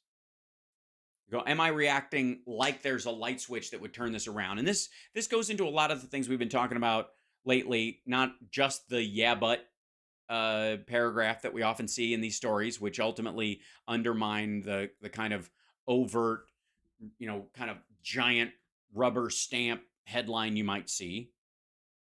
We see a reaction, you know, in people to that, like, oh my God, it's terrible. And then you get to the third paragraph and you're like, but it might not be that. And there's a lot of other things, but and then it goes back to selling you the headline. It's important to take that in. And that's that area where they try to get rid of the gray and, you know, get you kind of ping ponging back and forth between those two. And I think it's, you know, and I don't think there's any great plot. I think they just want to draw your attention to a story that they think is important, and people will chase around, you know, will move towards whatever their panic reflex is. Just true. So we can either cry about it and get upset about it, or we can manage ourselves a little better. Does that make sense? Manage our own reflex in that area. And that's what I'm talking about. So, anyways, this is in a report released Monday. New York-based human rights organization detailed a pattern of killings it said was widespread and systematic, based on interviews with witnesses and analysis of photos, videos, and satellite imagery going back to 2021. Now, interestingly enough, the stories these people tell go back to 2017, 2019, that general area. The photos, videos, and satellite imagery go back to 2021 because there was a distinct difference when Biden took over that reopened a lot of this information, and our relationship with them shifted. So we were getting this kind of information again for places like Human Rights Watch and like, but we'll get there. If committed as part of a Saudi government policy to murder migrants, these killings would be a crime against humanity. I agree. Although, you know, all they have to do is define them as something else, and go, we believe them to be Houthis, and some of them indeed were, or there's some Houthis that snuck in amongst them and tried to kill a bunch of us, so we've just got to it's self-preservation. Like, that's how this shit works. The report accuses Saudi forces, including border guards and possibly specialized units, of killing hundreds and possibly thousands of Ethiopians in recent years while subjecting survivors and detainees to torture, rape, and other inhumane treatment. Yes, these folks are awful. The Saudi Foreign Ministry did not respond to a request for comment. Human Rights Watch also said it wrote to multiple Saudi institutions, including the Interior Ministry and Human Rights Commission, but did not receive a response at the time of publication. And this is this relates back to this. Many relied on U.S. support, that kind of stuff. We'll look at this in a minute. And like, again, this is where they try to black and white a gray. The United States considers Saudi Arabia an important strategic partner, and U.S. service members and personnel have trained Saudi security forces, including border guard, as part of a long-standing security assistance mission there. Yes, they have a border on the north and the south and the east and the west, and yes, they don't stand there at the fucking border, which is what the article would make, is trying to paint in your brain that our guys stood down there and went, you know, sometimes just ask them where they'd like to be shot. Fuck off. The alleged abuses come as Yemen and Ethiopia are both mired in conflict. Protracted crises have stirred migration from the Horn of Africa and the Arabian Peninsula. In 2020, violent conflict exploded in Ethiopia's Tigray region between government forces and the Tigray People's Liberation Front. Splitters! A paramilitary group whose political wing once ruled the country. The fighting set off a wider humanitarian disaster, including an exodus, and in 2022, more than 24 million people affected by the conflict, drought, and hunger in Ethiopia received humanitarian assistance, the United Nations said. Human Rights Watch now estimates that Ethiopians fleeing war, hunger, and persecution make up more than 90% of migrants traveling to Saudi Arabia along the eastern route. It's a perilous path that starts in the Horn of Africa. By the way, they're not all going the same place. They're traveling along that area, which also makes it look like it just dead ends into Saudi Arabia, and that's that. crosses the Gulf of Aden and snakes through war-torn Yemen to the jagged mountains of Saudi Arabia's Jizan province. About 750,000 Ethiopians live in Saudi Arabia, and most of them arrive through irregular means, according to the International Organization of Migration. Both Saudi and Yemeni Houthi movement, which controls the northern Saada province near the Saudi border, are accused of holding migrants in poor conditions and exposing them to abuse human rights. So that's the other thing. Both of them. The Houthis often also use people to transport stuff across. So, and the Saudis use this as a reason, going, okay, yeah, you say you're an Ethiopian migrant, but how do we know you're not radicalized and part of the Houthis? And the Houthis, interestingly enough, in this situation, this is not a defense of these Saudi Arabian guards, who I think are gross, but if you're saying, okay, you're standing at a border, you have a gun, you are in charge of who passes, and that kind of thing. And someone tries to cross. Interestingly enough, the Saudis just have a basic line: don't anybody cross. The Houthis have an interesting thing where they are porous with the people they are carrying across, and the Houthis are dealing with the Ethiopians that are coming across a different area. They're coming into the country from a different way, and they're basically herding them this direction. Yeah, effectively making human shields out of them too. Hundreds massacred in Ethiopia, even as peace deal was being reached. But it was against the backdrop of a broader instability. The rights group says it documented the surge in violence against Ethiopians at the border, where interviewees told harrowing tales of rapacious smugglers, that would be the Houthi guys in that regard, piles of corpses, and devastating mortar and rocket attacks that left migrants dismembered and dying on the trail. Now, the mortar and rocket attacks, again, this is how there's an open war between the Houthis and the Saudis. You're walking through a war zone. That's how it's going to happen, and it's terrible, but it's not surprising. And you can't solve it other than ending that war. Does that make sense? This part and that part would be the part where the UN would interact in these situations and try to minimize the number of people traversing that path through from Ethiopia through Yemen into Saudi Arabia, by supporting them. So this is the answer to this, in my estimation, is more UN support and better support in the countries around Ethiopia. And let me bring up a map so we can look at something real quick. And I know this is kind of like sad and depressing. Let's see. Map. Let's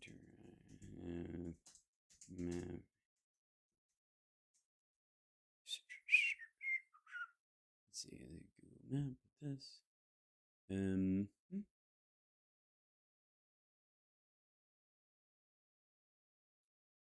Let's see. Let's go to here. Just go to Google Maps. Okay. Now, here's this is the gnarliness that's going on. There's Somalia. Okay. So here is, yeah, there's this. I'll line this up so you guys can see it. So here's Kenya, of course, where Barack Obama was born, and where you can buy a copy of his real birth certificate and put it on a T-shirt. I have 7 of my own. They're great. And I get, of course. Ethiopia, right here. Very mountainous, split up territory, which divides the country, much like sort of central Mexico does. Here's Djibouti, which is one of my favorite named African countries, because it sounds like it reminds me of the Led Zeppelin song, Your Maker.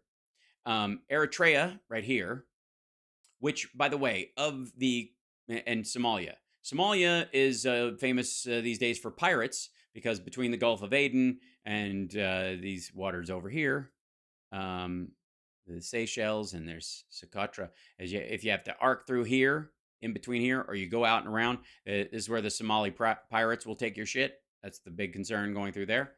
All right, and then Ethiopia obviously has its own issues, but so Ethiopians pass through Eritrea and into Djibouti, and then they get in boats and they go across to here into Yemen, and then they go up this direction, up on the outside, up that area, and then they try to sneak through over here.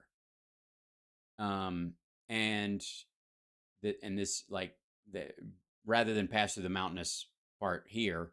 You wouldn't cross the mountains. You'd stay on this side. But this area is the part that they're constantly, there's a lot of fighting. So if you get up here, and then if you want to get to any place worth being in Saudi Arabia, I suppose besides Jeddah, which is if you got your boat, you just keep going, but they'll blow you out of the water. But the idea is that if you're trying to make your way over to the UAE and other places where there's jobs and all that kind of stuff, you want to go through here, up through here, and over to here into the Persian Gulf. So that's what they're doing. They're coming up this way. And this is where all this fighting is going on. And it's very sad and fucked up and stuff. But anybody comes over this hill, Saudi Arabia, these mountains, Saudi Arabia this is where the Houthis all like work. They all come through here and fire into here and into here from whatever side they need to be on. Right. So this is the problem. You have Ethiopians coming through here, and up into here. One of the worst things, by the way, is the fact that there's been a resurgence of slavery in Eritrea because of its proximity to shipping lanes and all that kind of stuff, and because of its history as a slave port. Also, that the Ethiopians that go through there are trying to wedge down through here, and you'd want to go from Djibouti because it's the closest, it's the quickest. See that little knob right there? You want to cross there. And a lot of them can't because getting through here is tough, or even through here. It's very dangerous. So they'll go up here, and then people will snatch them and sell them in Eritrea. It's fucked up. And then here's Sudan, and then and there's South Sudan where there's actually some livable stuff, and then there's all this stuff. And God knows we could get into all the back and forths that's happening in Africa right now, and spend our entire time. It wasn't that bad. Just seemed like both sides hated it. Where were you, Gonzo? That everybody hated you? Israel cleaned up their act, but only after they got caught, and it caused an international uproar. There's no sin or crime or shame in getting old. I agree. Is that a birth canal? Almost for the entire economic structure of Africa. Yes. Anyways, now, congratulations, by the way. You now know where Africa is, or where Ethiopia is in Africa. It's over here. And its relation to Saudi Arabia. And then there's a bunch of back and forth. We've talked about this a little bit, and how the relationship between Egypt and Israel, and then Saudi Arabia and Israel. And you'll see that this area right here is kind of co-owned area, crisscrossed area, stops right at the water, basically under Jordan. Is that you tighten up this group, Egypt, Saudi Arabia, and Israel, and let them get along in Jordan, you're good. Most of the awful in the Middle East goes away. Yeah. So the birth canal is by Djibouti. It's fairly close. Yes, that's right. You can see it come down here past Somalia, which is Africa, which is Swahili for fallopian tubes. Anyways, oh man. Anyways, couple of things. This is why this back and forth is so screwy, and Yemen holding this kind of edge of this. Like if Saudi Arabia got a hold of all this, they would control all the shipping lanes along here. And use and basically be able to stand up forces against migrants and other folks coming across from Africa in general. Also, we have to talk about this real quick. Let me show you something. Love this area. Okay, so Bahrain, Riyadh, Saudi Arabia, and all this shit. Okay, right down around here, not where Bahrain is, but this is still Saudi Arabia. This area right here is got a lot of Iran-friendly tribes mucking about. And this area up here in Iran, near Basra and on the edge of in Iraq, all this area right here, and in Iran though, on this side of the mountain, has a bunch of Saudi-friendly tribes. And so this back and forth is part of the biggest contention between Iran and Saudi Arabia. You could argue that this is a Donbass issue for them. Does that make sense? I was also in South Yemen, Syria, Turkey, Kuwait, Iraq, briefly in Iran. Heavy stuff. Somebody said ex-president of Yemen asked Saudi to intervene in civil war in 2015. What a mess. Yeah, agreed. So this whole area, obviously the UAE, is just fucking money because of the oil there, and Saudi Arabia doing similar things, but they've just got a lot more desert to deal with. The smaller countries arguably are the easiest to stay afloat. The UAE and Qatar and Bahrain and Oman aren't doing a lot of the stupid shit that Saudi Arabia has to do to stay afloat because they're not nearly as big. They don't have to cover as much territory. And quite frankly, there would be there's an argument where if you had like what I would say like global nature preserves where no country lays claim to them, but the people of whatever country can pass through there. They cannot set up shop, they cannot buy land or whatever, especially the deserts of the world. Because there's no fucking reason why border wise any of these areas over here should have to maintain this giant thing as part of their border or even look at it, because it's fucking nonsense. We left Somalia, and then that's when the crap hit the fan. Black Hawk Down crap. Yes. They have all the wealth. Well, they don't have all of it, and they're burning through it at a massive clip. Anyway, so the point being is that all this shit is happening over here, and this is part of, partly it's, Ethiopia's internal civil strife and all that kind of stuff, and part of it is the Sudanese fucking off across this border, pushing people that way, and then anybody who doesn't line with them is getting pushed even further. And meanwhile, over here in South Sudan, this area, there are gold mines. I see, maybe it's in, yeah, might be, no, it's in regular Sudan. It's up in here. That there are these gold mines that are run and controlled by the Wagner Group, and they are basically bugging the gold out into Egypt and flying it out, or into Libya, depending on where their air bases are that they're using, or whoever they can fucking borrow from. That's been an ongoing thing as well. That's like, you could just dive into this shit forever. There's so much shit going on over there. But it brings me to, and this is why it brings it, this, scroll down here. Our dear friends down here in Sèvres. Now Sèvres. The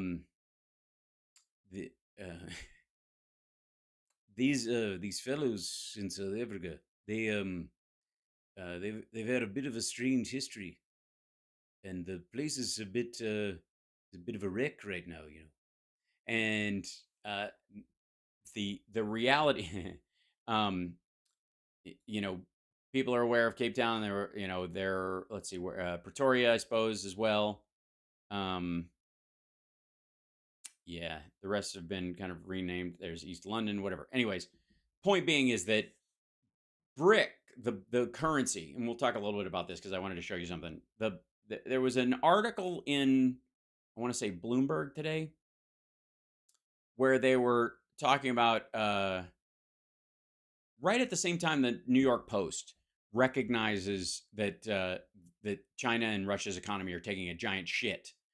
There was an article in Bloomberg about, oh boy, Bric, who's got the brick? Here comes the brick. The Brics are coming, the Brics. And they tell the story about how the brick, which was a concept, name-wise, Brazil, Russia, India, and China, that I want to say like a Bloomberg reporter came up with, not them. That he said it. He was like, this group of these big economies. Yeah.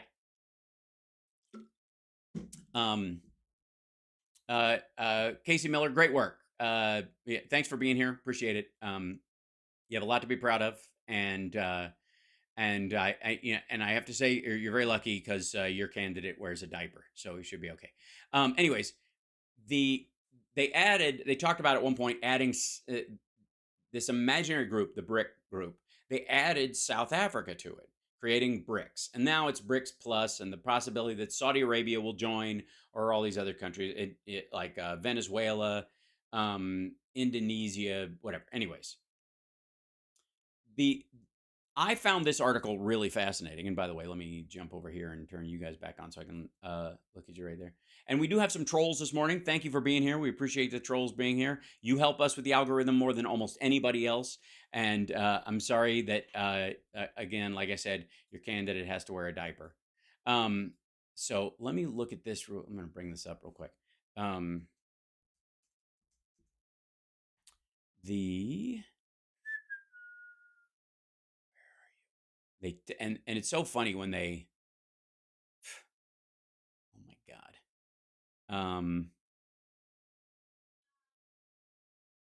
hold on 1 second, bring this over here.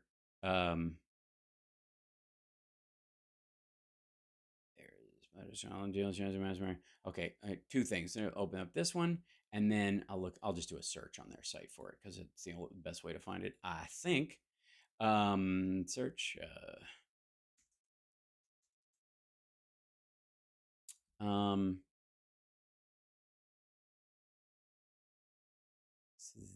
Where is it? Supply chain. Today's the 21st. Okay, so yeah, here it is. This is the article I saw this morning. And I found this fascinating. A couple things. And this is a great, trolls are not bad. Trolls are good. Trolls are good. They help us spread out into the interwebs. They help us with the algorithm, and they don't even do it on purpose. It's good. It's good. It's good. So, all right, let me show you this real quick. So this is from the Bloomberg Economics Daily. Growing Brics alliance to rival G7-led world order. Well, that's pretty straightforward, right? That's what more do you need? That explains it. I guess, all right, we'll pack up everything. This is from their economics newsletter. And this woman, Monique Vanek, wrote this. And they have a breakdown. I'm Monique Vanek, an Africa economics and government editor in Johannesburg. And today we're looking at what could emerge. What could emerge? Remember, this was supposed to happen last year as the biggest threat to the current world order. Dun, dun, dun. Send us feedback and tips. Oh, I will. Don't worry. Top stories. And then this is interesting because under that, because it's their newsletter, they have a primary story that which they're talking about, the Brics thing. And then they have a little like cheat sheet of top stories if you want to click on those so you can go. And this is the kind of thing that if you subscribe to Bloomberg or something like that, they email you this, right? You get this in your inbox. So Xi Jinping's quest to rewrite the playbook that drove China's economic miracle for a generation is facing its sternest test yet. Adorably soft language. South Korea's early exports kept declining in the latest sign of lackluster global trade, while Taiwan's export orders fell for an 11th straight month. That's largely because of China choking off deliveries. Confidence is growing that the Federal Reserve will pull off a soft landing for the U.S. economy, a new survey showed. So the American people are becoming increasingly confident. I was supposed to cupcake Johnny Million on Saturday show. Did I miss it or something? Oh, no, I didn't say it was going to be on that Saturday, but it will happen. Anyways, confidence is growing that the Federal Reserve will pull off a soft landing for the U.S. economy, a new survey showed. So the American people are getting, they're grasping what the fuck is going on. And they know that while we're still dealing with inflation like the rest of the world, it's supply shock based, not monetary based. And we'll get to that in a second as to why. Why is there so much money, why are there so many U.S. dollars in circulation? And yet the dollar's still worth a lot. The value of the dollar has not tanked. What the hell? Again, if you have a lot of something and you can't get rid of it, is it more expensive or cheaper? All right, so New World Order. The grouping of Brazil, Russia, India, and China, and South Africa, whose original acronym BRIC was coined by former Goldman Sachs chief economist Jim O'Neill in 2001. Were we ever so young? Is mounting what could be its second most serious attempt to rival the Group of Seven since its formation in 2009, 2010. And by the way, they're meeting this week. This is why you'll see stories about this. So prepare to see, more the petrodollar dying stories. Just letting you know. So there you go. Now we'll go again. The more than 40 heads of state and government from the global south, many of whom for years denounced the Western-led international order for sidelining them, will gather in South Africa's commercial capital of Johannesburg for the 15th annual Leader Summit of the Brics Alliance starting Tuesday. Almost 24 global South nations have formally requested to join the bloc, and several others have expressed interest. The interesting thing is, all 24 of those, to join Brics does not mean you cannot trade in dollars. That's the weird part. I mean, if it means anything, if it's an actual alliance like OPEC, it has to be economically aligned and controlled, correct? Not so fast. The group hasn't had any new admissions since South Africa in 2010. An expanded BRICS will represent a diverse group of nations with different political systems that share a common desire to have a more balanced global order, said South Africa's President Cyril Ramaphosa. Yes, it sounds terrific. Different political systems. Do you see where that might be a bit of a hang-up? See why the where the price of admission is not that you have to align on some level of like quality of government, corruption, absolute monarchy or autocracy, any of that stuff doesn't matter. All right, good luck with that. It could generate about half of global output by 2040 if aspiring members such as Indonesia, the world's largest producer of palm oil, and Saudi Arabia, the world's biggest exporter of oil, join. Bloomberg economics estimates show bolstering the alliance's global clout. The G7, by comparison, would provide only about a quarter of global gross domestic product, effectively a reversal of their respective shares of output compared to 15 years ago. And enlarged Brics would also account for almost half of the global population, up from 42% currently, according to Anil Suklal, South Africa's ambassador to the bloc. Yes, if everybody joins, there will be more people in it. The expansion, this is the good part. The expansion, largely driven by Chinese President Xi Jinping, more on him later, which has the backing of Russia and South Africa, has met with both unease and optimism, as Bloomberg's Simon Pressler Iglesias, Estemele Chele, and Sudhi Ranjan sent right here. This is the article that they wrote on that. Brics is forecast to dominate the world's GDP if they actually do anything in unison, which they don't. Unease that a bigger Brics will become a mouthpiece for China and weaken other member status. Optimism that it will provide a voice for emerging countries amid a fractured and increasingly polarized world where Russia's war in Ukraine and U.S. trade tensions with Beijing are among the biggest flashpoints. It's also led to skepticism on whether an expanded and far more heterogeneous Brics would be able to translate economic and demographic might into political force challenging the G7. The club's politically disparate members are facing deep challenges at home. You could say that again. Are facing deep challenges at home, you're welcome, and have repeatedly failed to forge a united position on global issues from the war in Ukraine to climate to trade. They do not agree on anything.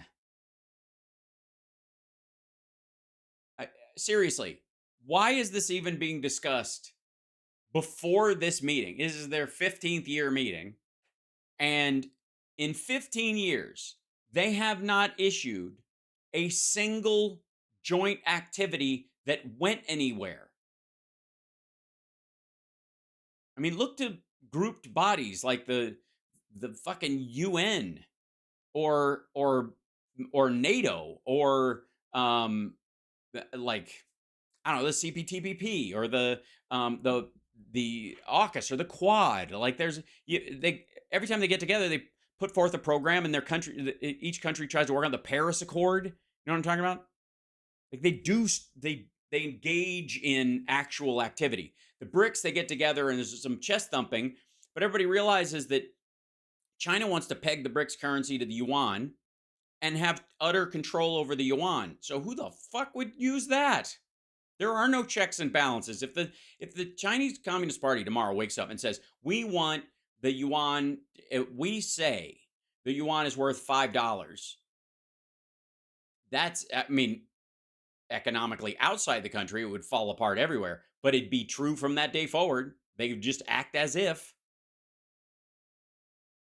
Anyways, okay, here we go. The Bank of Japan is purchasing government bonds at a record pace this year, a factor that will likely prompted its move to allow larger yield moves. Thailand's economy expanded. Oh, that's the best of the. Okay. The week ahead, later, blah, blah, blah, blah, they go back down. Need to know. Crowds of travel. Where did you go? There's more of this in here. Yeah. Economies and regions. Yeah. So 24 global nations. There we go. Read more Brics. Yeah. Okay. Brics expansion wins backing from South Africa's Ramaphosa. Now, we just looked at, we took a visit by on the map of South Africa. More than 20 nations have applied to join the bloc, the president says. Yes, none of them would bring a net benefit to the Brics alliance. None of them. even Saudi Arabia to some degree, because Saudi Arabia would still trade in dollars when it wanted to. It would not singularly use whatever the fucking magic Brics currency that they're talking about. UN Secretary General to attend Emerging Market Power Summit. South African President Cyril Ramaphosa expressed support for an expansion of the BRICS group of emerging market powers, which will further, and by the way, he wants more African countries involved so that they can kind of group together and sort of like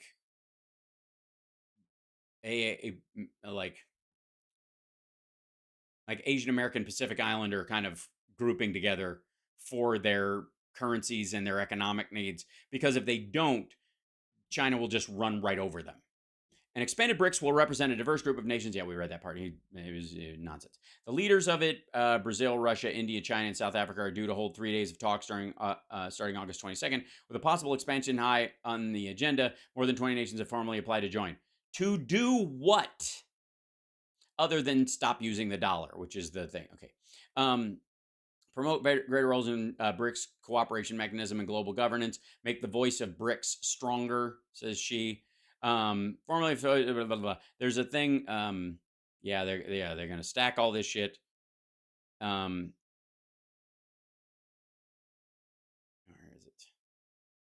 Effectively, the idea is that they're trying to get rid of the dollar. This is the issue.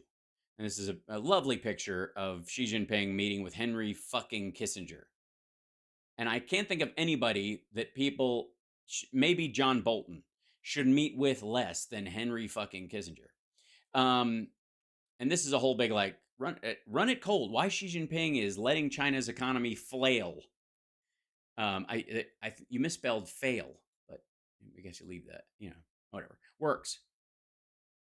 Many of those woes can be traced back to President Xi's determination to shift away from the debt-fueled growth of the model of his predecessors. He doesn't really have a choice. Even as the real estate crisis deepens, there is only limited measures to cushion the blow because they were already fucked and they don't have enough people. Blah, blah, blah. Government. Foreign investors are pulling money out, with the central bank boosting efforts to staunch the yuan's tumble towards the weakest level since 2007.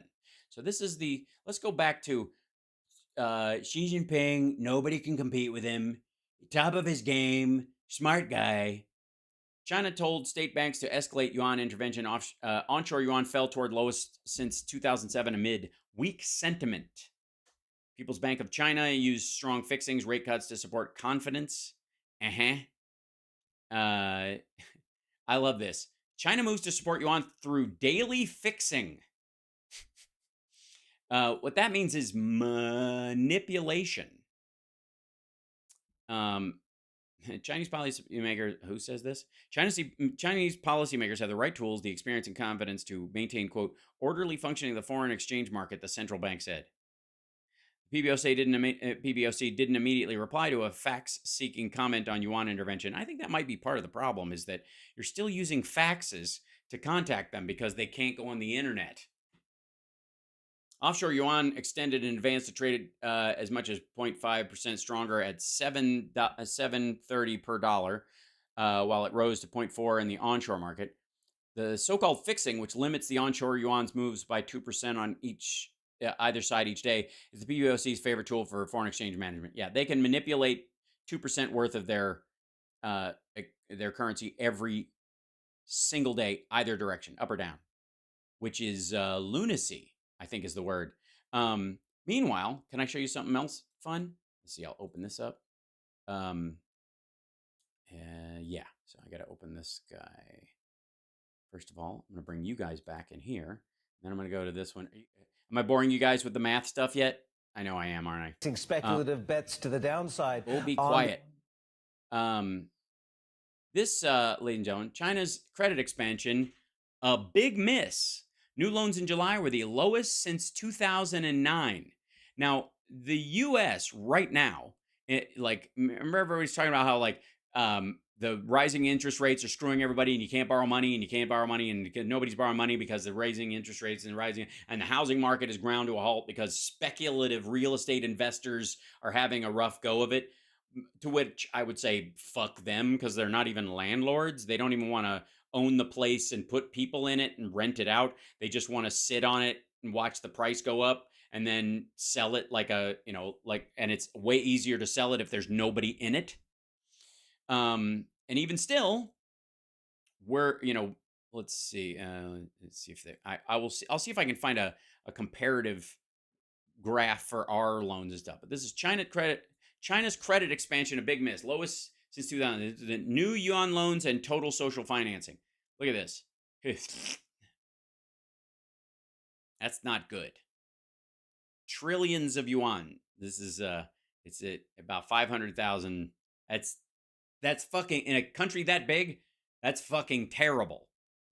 Now, you think that's bad?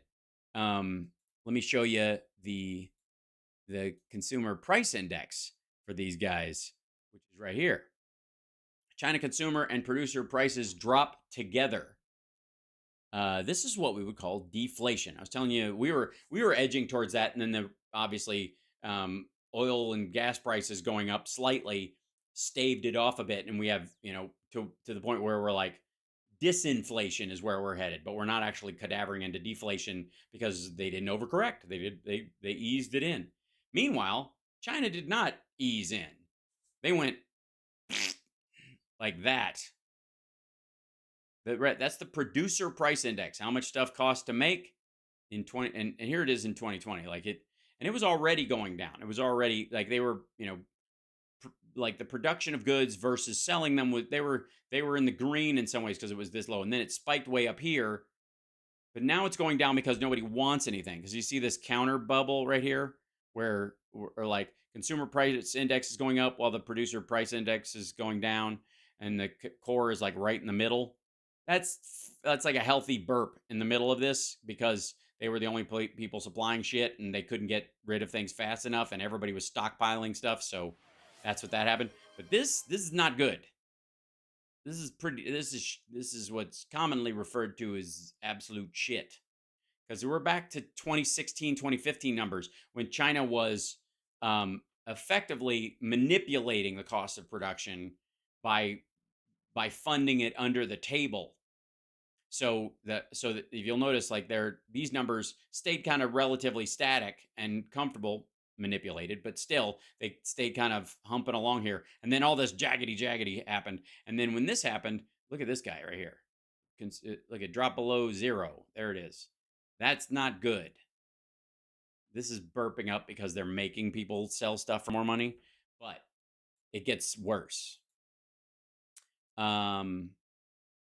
Because one of the things when you have a country that's kind of in deep shit, and you're not selling anything to the rest of the world, and you're not making anything anymore, one of the things I could be a teacher's aide at Horton. I hope so.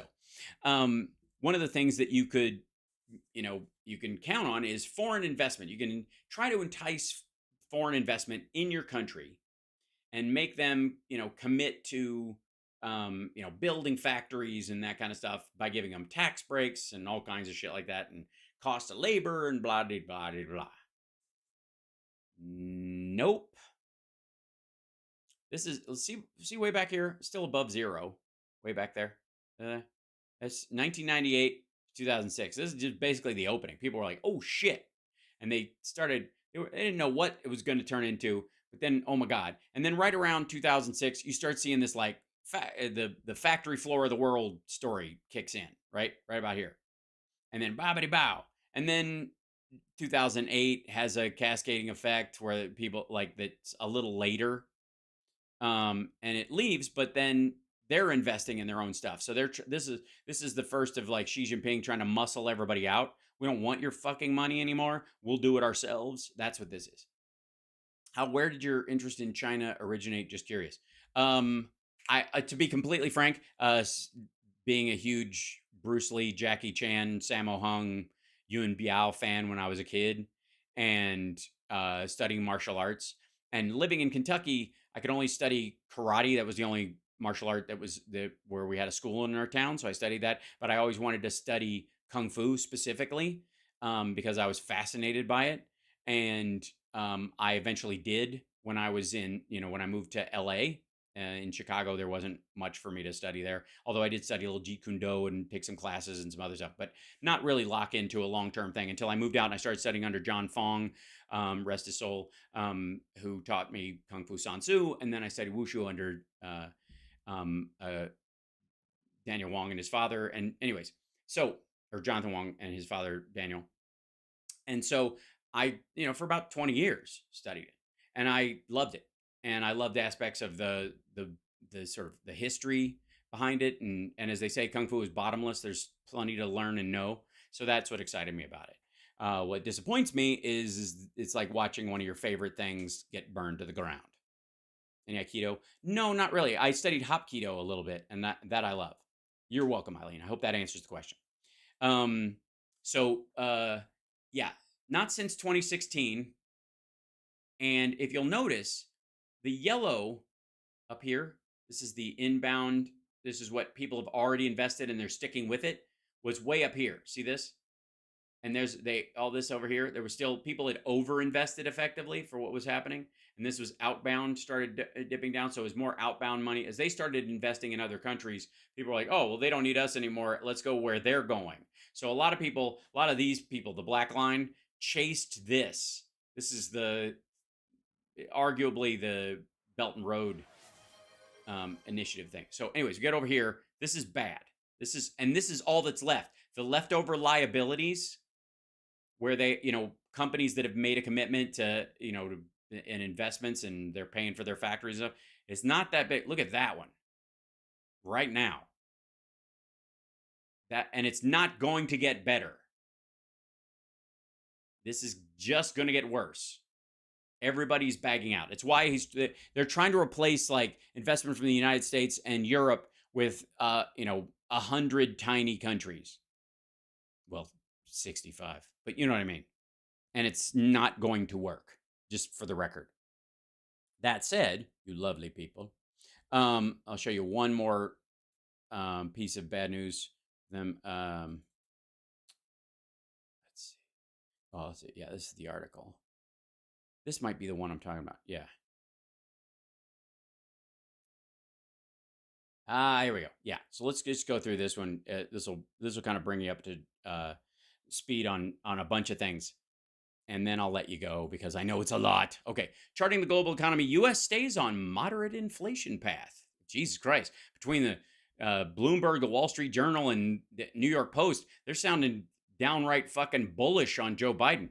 U.S. inflation continued a long path of moderation that is bolstering prospects for an economic soft landing. That's the phrase everybody mocked, but is actually happening. While across the globe in China, consumer and producer prices fell in tandem, which doesn't often happen, and when it does, it sucks.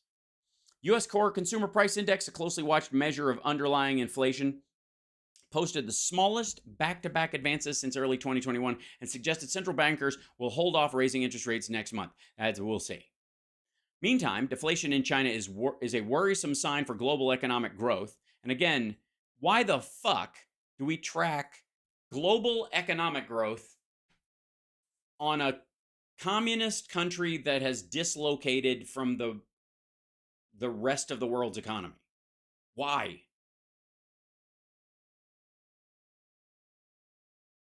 Anybody?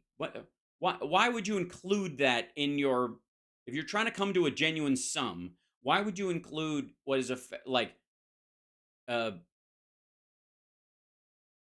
a non-player in that regard? Yeah. $100 bills are the world's most counterfeit currency in the world. Yeah, well, they had a picture of one of the kings in one of the warlords in Africa counting hundreds.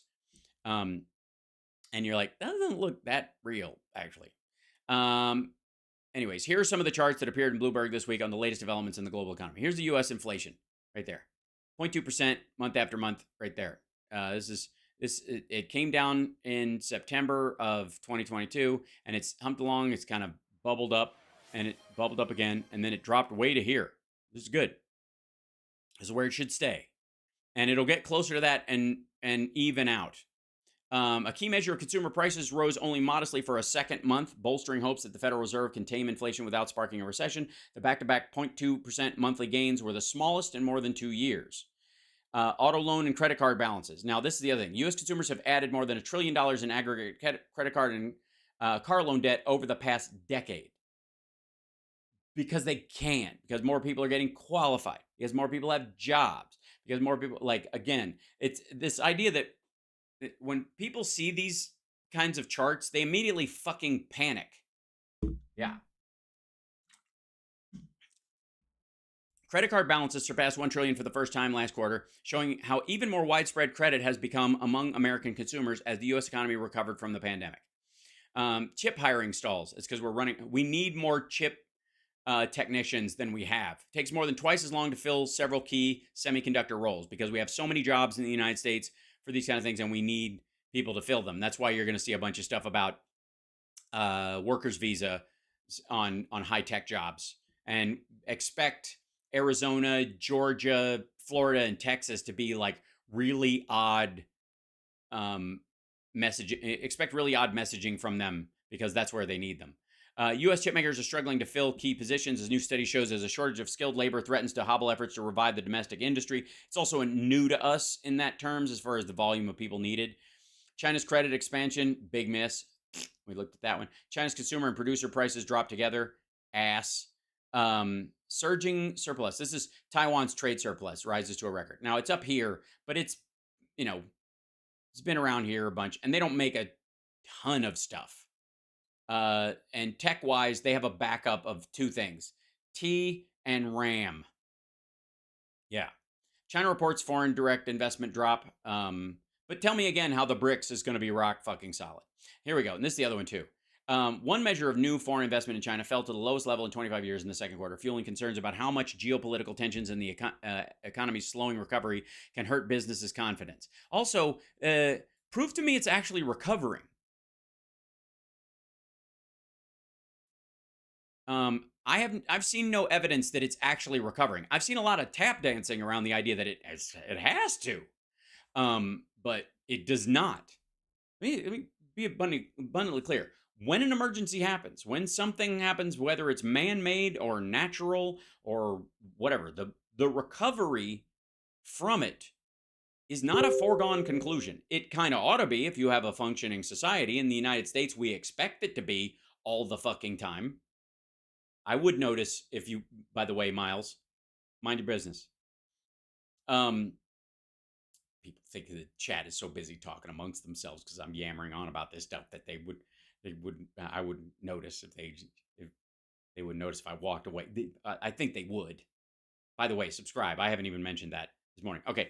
But where are we? Okay. Euro area consumers' inflation expectations drop in June. Inflation expectations over the next 12 months have gone down. This is in Europe, which is a good sign. Consumer expectations for euro area inflation fell in June, but remained above the European Central Bank's 2% target. But that's their expectation. They expect it to be above 2%, but that doesn't mean it will be above 2%. It's just what people expect, and that's just so stupid. German industrial production drops more than anticipated, but look at their industrial production. Also, here's 1.5. Look at this business back in 2020, and here it is. It's slowly eking its way, it's fits and starts trying to get back up to here. I mean, they're still recovering, but their recovery is going to be long and tricky. But yes, there is no. That's what I was saying. There's no guarantee that anything gets rebuilt after it's destroyed. Sorry, you wreck something, it's not going to fucking turn magically back to where it was. Like, we'll just wait. You can't buy the dip on life all the fucking time.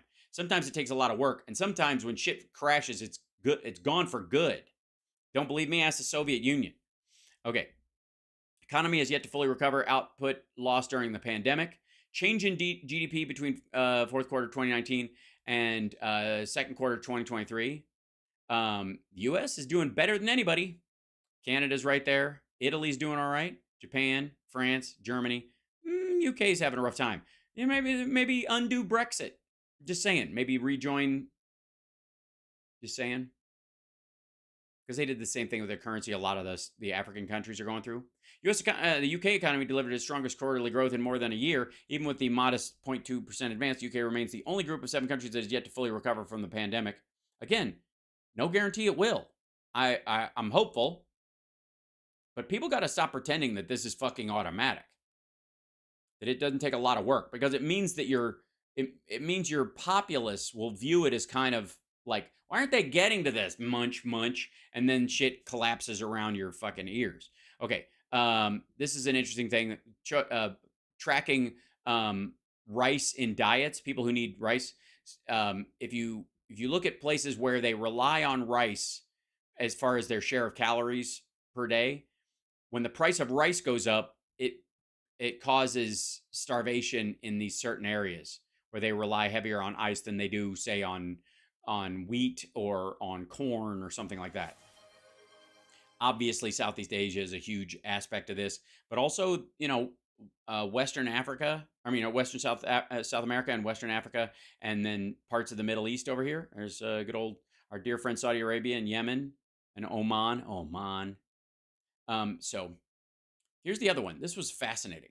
Chinese shipments to key economies plunged in July. These are countries that buy shit from China. Now, we were on the other side of this line by a big stretch. Look at this fucking thing. Don't they grow their own rice? No, they don't. China does not grow its own rice. China imports 80 to 85% of their foodstuffs. If the rest of if shipping was cut off, there would be mass starvation there in a month. Maybe sooner, because a lot of their grain stores are bullshit. I'm not kidding. Chinese shipments to key economies plunged in July. To the left is the negative, to the right is the positive. In the US, down 23%, Canada down 27%, Japan, South Korea 18, 17, India down by 10%, Europe in general, the Eurozone 20%, Germany 24%, and here's Russia, up 51%. And I don't think you have to be a master mathematician to understand that you cannot replace that deficit with this. China lost millions of grain farms this season with all the flooding. Yeah, but they've been poisoning their land for decades. So they have so little arable land anyways. They were already in trouble.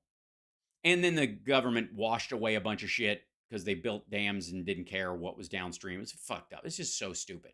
Again, this is why it's why you need regulations. It's why you need pushback. It's why a federal system is good. It's why my dear Republican friends, their idea to some degree about some state autonomy and having to ask the state areas, for permission on certain things, but not on others, is a great give and take, because it keeps people aware of the impact that what will happen in one state goes downstream and might affect others. And so you have to manage and balance that. And they should have a federal government they can go to. They can act as the balancing force in that gives a shit about all the states, so that some states that only care about who's in their state can't override the needs because they have of another state, because they have the money to dam up the water and whatever.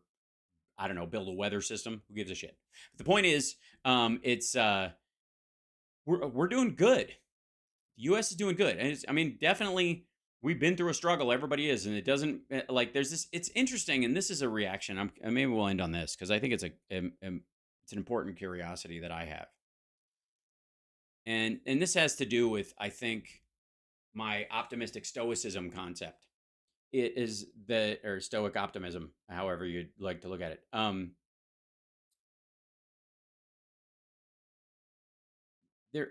You would never, if you were complimenting someone for improving their life, feel comfortable if somebody else leaned in while you were doing it, especially someone who you knew needed help and was on the road to recovery or being better, and you knew they'd been in a rough spot, or they'd gone through some shit, or they did some bad shit and now they're trying to make amends and fix themselves. A human being.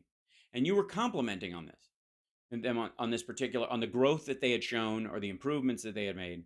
And somebody leans in and goes, yeah, but you're not going to ever be good. And it's, what you've been doing is you can never get over what happened before, really. Imagine doing that with a human being. Imagine your reaction if somebody said that while you were complimenting a friend of yours who was an addict or had health concerns or was normal, was okay, but was aging like the rest of us and decided, you know what, I need to exercise and eat better. Yeah?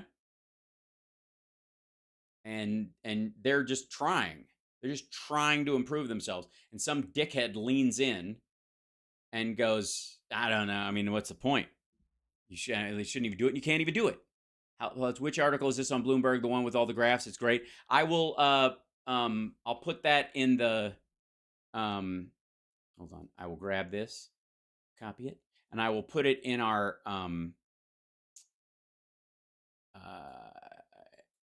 Here. First of all, I'll just put it in the. Wink. There we go.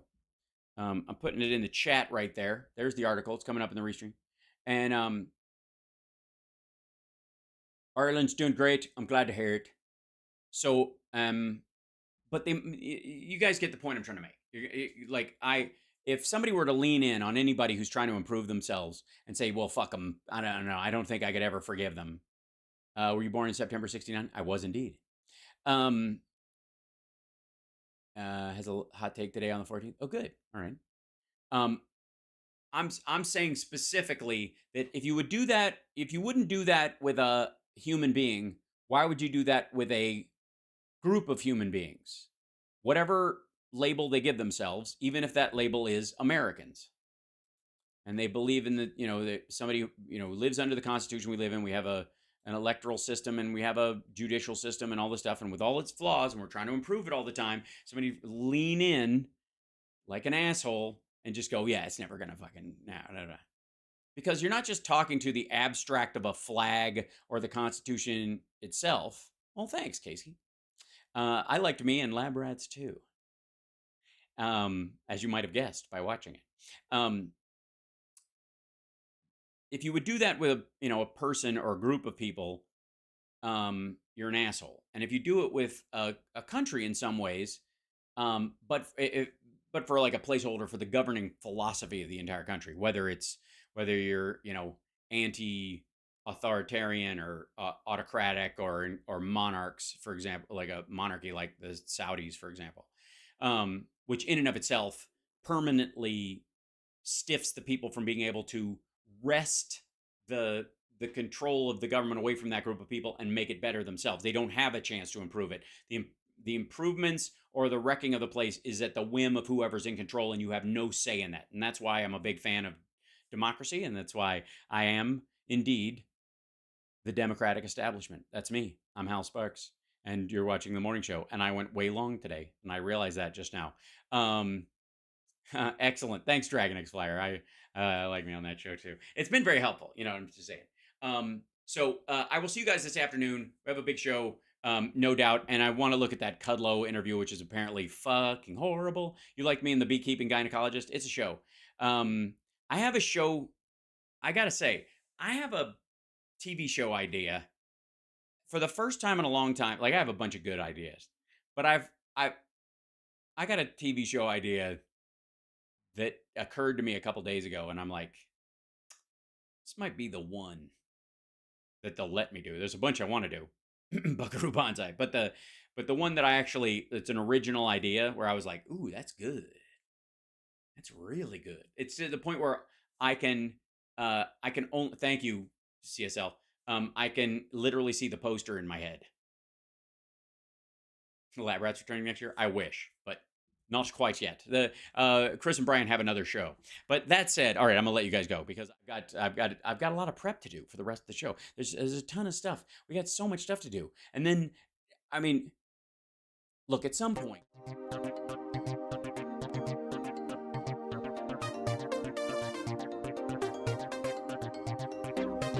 The past wasn't that long ago. I like fighting number 2. You don't want anything that's good. Even outside, it's packed. I broke their ass.